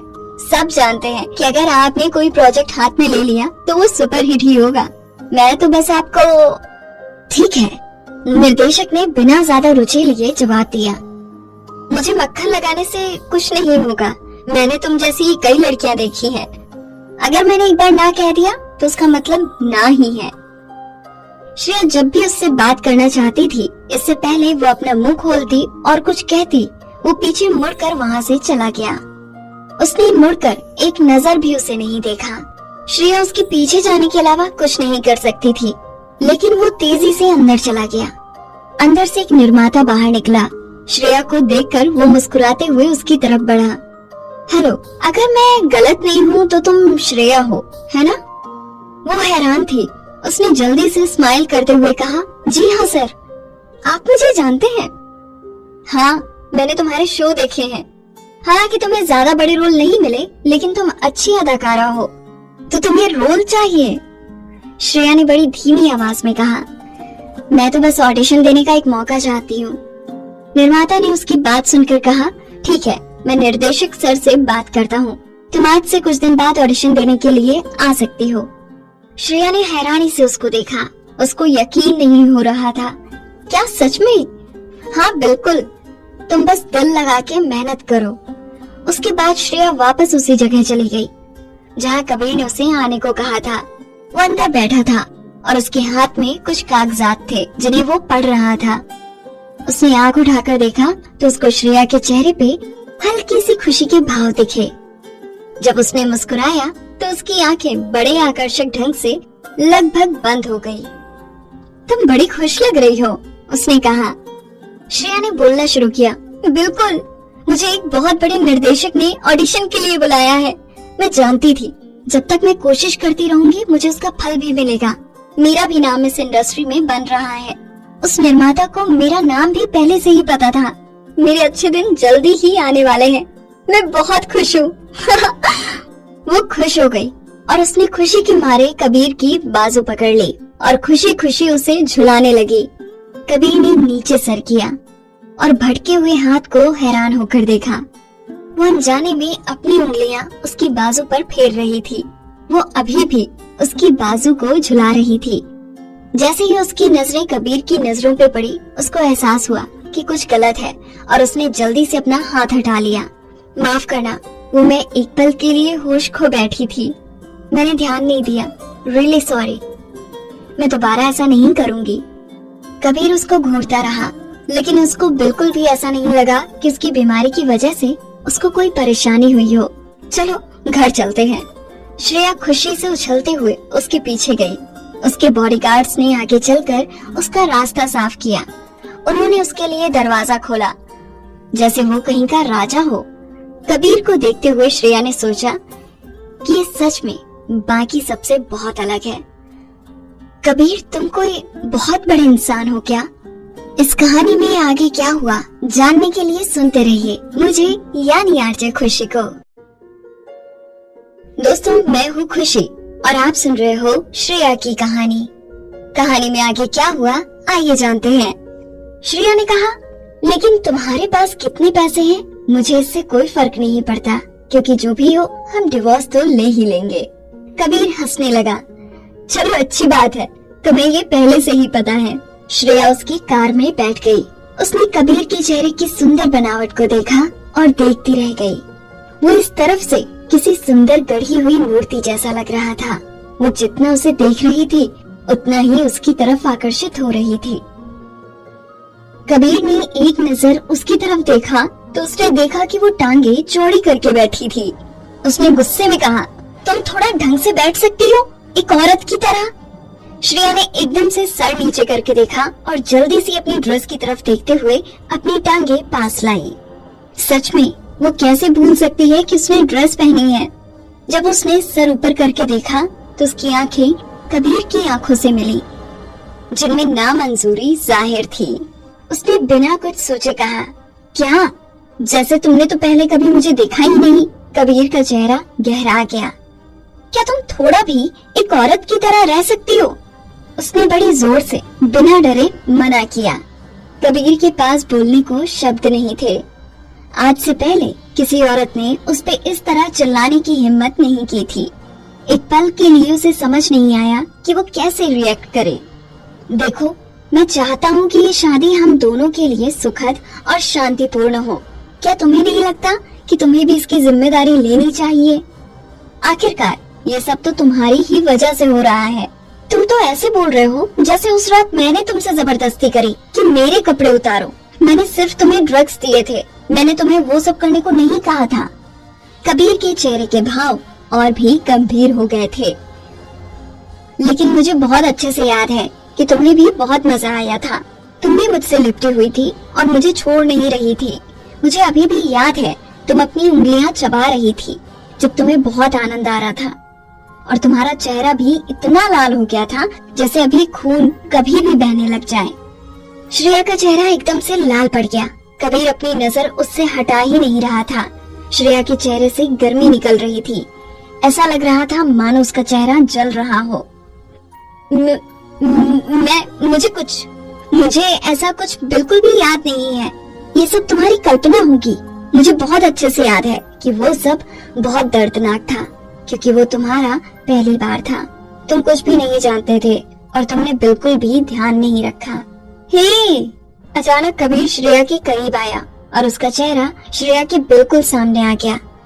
जैसे ही उसने उसके लाल चेहरे को देखा, उसने महसूस किया वो ऐसी कोमल थी। उसका स्त्रीत्व निखर कर सामने आ रहा था। कबीर की गहरी काली आंखों में एक शरारत थी। श्रेया ने जब उसकी आंखों में देखा तो वो जल्दी से पीछे हो गई। दोनों के बीच इतनी कम दूरी होने के कारण पूरी कार की हवा अचानक गर्म हो गई थी। कबीर के शरीर की गर्मी श्रेया को साफ महसूस हो रही थी। देखो, बिल्कुल ऐसे ही। उसके चेहरे का रंग देखकर वो मुस्कुराया। तुम चाहती हो कि मैं तस्वीर खींचकर तुम्हें दिखाऊं? श्रेया ने उसके हाथ पर हल्का सा थप्पड़ मारा और उससे दूर होकर वापस अपनी सीट पर बैठ गई। वो दोनों कार के बाहर देखने लगे जैसे कुछ हुआ ही नहीं हो, लेकिन कार में अभी भी गर्मी महसूस की जा सकती थी और वो धीरे धीरे और भी बढ़ रही थी। श्रेया के चेहरे से इस कदर गर्मी निकल रही थी कि उसने दोबारा मुड़कर कबीर को देखने की हिम्मत नहीं की। वो कैसे भूल सकती थी? उसका भी वो पहली बार था और वो इतनी जल्दी यूं ही लापरवाह होकर राजी हो गई थी। उसको बहुत बुरी तरह सताया गया था। अपने चेहरे को हाथ से छूते हुए उसने मायूस होकर सोचा कि क्या उसका चेहरा सच में इतना लाल हो गया था। फिर ड्राइवर ने दोनों के बीच की अजीब चिंता को दूर करते हुए कहा, सर, मैडम, हम पहुंच चुके हैं। श्रेया ने हड़बड़ी में कार का दरवाजा खोला, लेकिन अचानक कबीर ने उसका हाथ पकड़कर उसको रोका। उसने पीछे देखा और कहा, क्या कर रहे हो तुम? कबीर ने कहा, तुम भाग क्यों रही हो? क्या ऐसा हो सकता है कि तुम्हें शर्म आ रही है? मुझे अकेला छोड़ दो। श्रेया ने उसका हाथ दूर धकेल दिया और जल्दी से घर के अंदर चली गई। हे! जब उसने श्रेया को पीछे से जाते हुए देखा, उसने जोर से अपना सिर हिलाया। कबीर इत्मीनान से कार से बाहर निकला। श्रेया को इस तरह देखकर उसका मूड अच्छा हो गया था। श्रेया कुछ कदम ही आगे बढ़ पाई थी कि दरवाजे के पास एक अनजान महिला दिखाई दी। तुरंत उसको देखकर श्रेया के मन में आया, ये काफी सुंदर और एलिगेंट औरत है।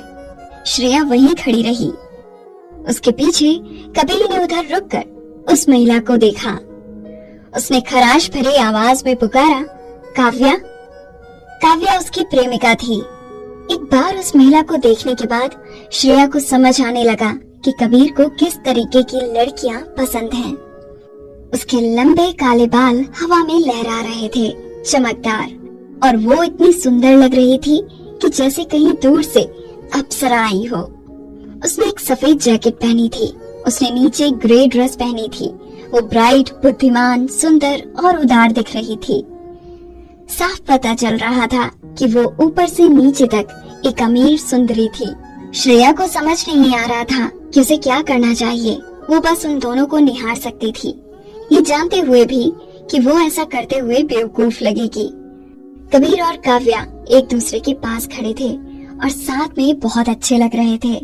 वो जाहिर तौर पर एक बहुत सुंदर और फैशनेबल लड़की थी। वो बिल्कुल भी श्रेया जैसी नहीं थी। अगर कबीर और काव्या की जोड़ी हो तो उनको साथ में देख के हर कोई जलता। मुड़कर अपना सिर ऊपर किया और गुरूर से श्रेया को देखा। उसको कुछ देर घूरने के बाद उसने दोबारा कबीर पर अपनी नजरें टिका दी। इस गंभीर सिचुएशन में श्रेया को कुछ समझ में नहीं आया तो उसने कबीर की तरफ देख के कहा, मेरे कपड़े धुले हुए नहीं हैं, मैं जाकर अपने कपड़े धो लेती हूँ। वो तेजी से दौड़कर घर के अंदर चली गई। काव्या ने श्रेया की तरफ इशारा करते हुए कबीर से कहा, ये किस तरह की लड़की को उठाकर तुम घर ले आए हो? कबीर ने उसको पूछा, क्या तुमने वो मैसेज पढ़ा जो मैंने तुम्हें भेजा था? मैं जानता हूँ सब कुछ बहुत जल्दी हो गया और बात इस हद तक पहुँच गई है, लेकिन मैं कुछ नहीं कर सकता था। मैं जानता हूँ तुम बहुत दुखी हो, गुस्से में हो, लेकिन ये सब अब सच्चाई है। मेरे पास इस शादी को मंजूर करने के अलावा और कोई रास्ता नहीं था, क्योंकि मेरे परिवार को लगता है कि ये मेरी बीमारी को ठीक कर सकती है। वो चाहते थे कि मैं इस शादी को कर लूं। मेरे पास हाँ बोलने के अलावा कोई और चारा नहीं था। मैं जानता हूँ तुम्हारे लिए ये सब मानना बहुत मुश्किल होगा, वो भी तब जब मैंने अभी अभी तुम्हें ये सब बताया है, लेकिन अब यही सच है। अगर तुम मुझे इस वजह से छोड़ना चाहती हो तो मैं तुम्हारे इस फैसले को स्वीकार करूंगा। मुझसे नफरत करो, मुझे डांट लो, मुझसे कुछ और मांग लो, मैं सब कुछ मान लूंगा। मैंने हमारा वादा तोड़ा है, तुम जो कहोगी मैं वो सब करूंगा। काव्या के कंधे कांप रहे थे। मैं तुम पर हाथ उठाना नहीं चाहती, मैं ऐसा करना कैसे सहन कर सकती हूँ, लेकिन मैं बस यही पूछना चाहती हूँ तुमसे कि अब मैं क्या करूँ? असलियत में हम सिर्फ दो अजनबी हैं जो एक दूसरे को कुछ ही दिनों से जानते हैं। शादी के पहले मैं उसका नाम तक नहीं जानता था। मेरी फैमिली के दबाव के चलते मैंने इससे शादी की है। मेरे हाथ में सचमुच कुछ नहीं था, मैं कुछ नहीं कर सकता था। जब भी मुझे मौका मिलेगा मैं उसको डिवोर्स दे दूंगा। ये सुनकर काव्या ने अपना सिर ऊपर उठाया। उसकी आंखें आंसुओं से चमक रही थी। क्या सच में? कबीर ने सिर हिलाया। हम दोनों ने शुरुआत में ही इसके बारे में बात कर ली थी। कबीर और काव्या बचपन से एक दूसरे से प्यार करते थे। उनको कबीर की बीमारी के चलते एक दूसरे से अलग होना पड़ा, क्योंकि वो किसी औरत को छू नहीं सकता था। उसका परिवार उसके लिए एक ऐसी लड़की ढूंढना चाहता था जो उसके वंश को आगे बढ़ा सके, लेकिन जब भी वो काव्या के आसपास होता था उसको शरीर पर रैशेस हो जाते थे और उसकी बीमारी और भी बढ़ जाती थी। काव्या ने सब कुछ आजमा के देख लिया था, मेकअप ना करने से लेके दवाई लेने तक, लेकिन फिर भी कुछ फर्क नहीं पड़ा था। उसकी बीमारी हर बार बढ़ ही जाती थी। इस कहानी में आगे क्या हुआ जानने के लिए सुनते रहिए मुझे यानी आरजे खुशी को।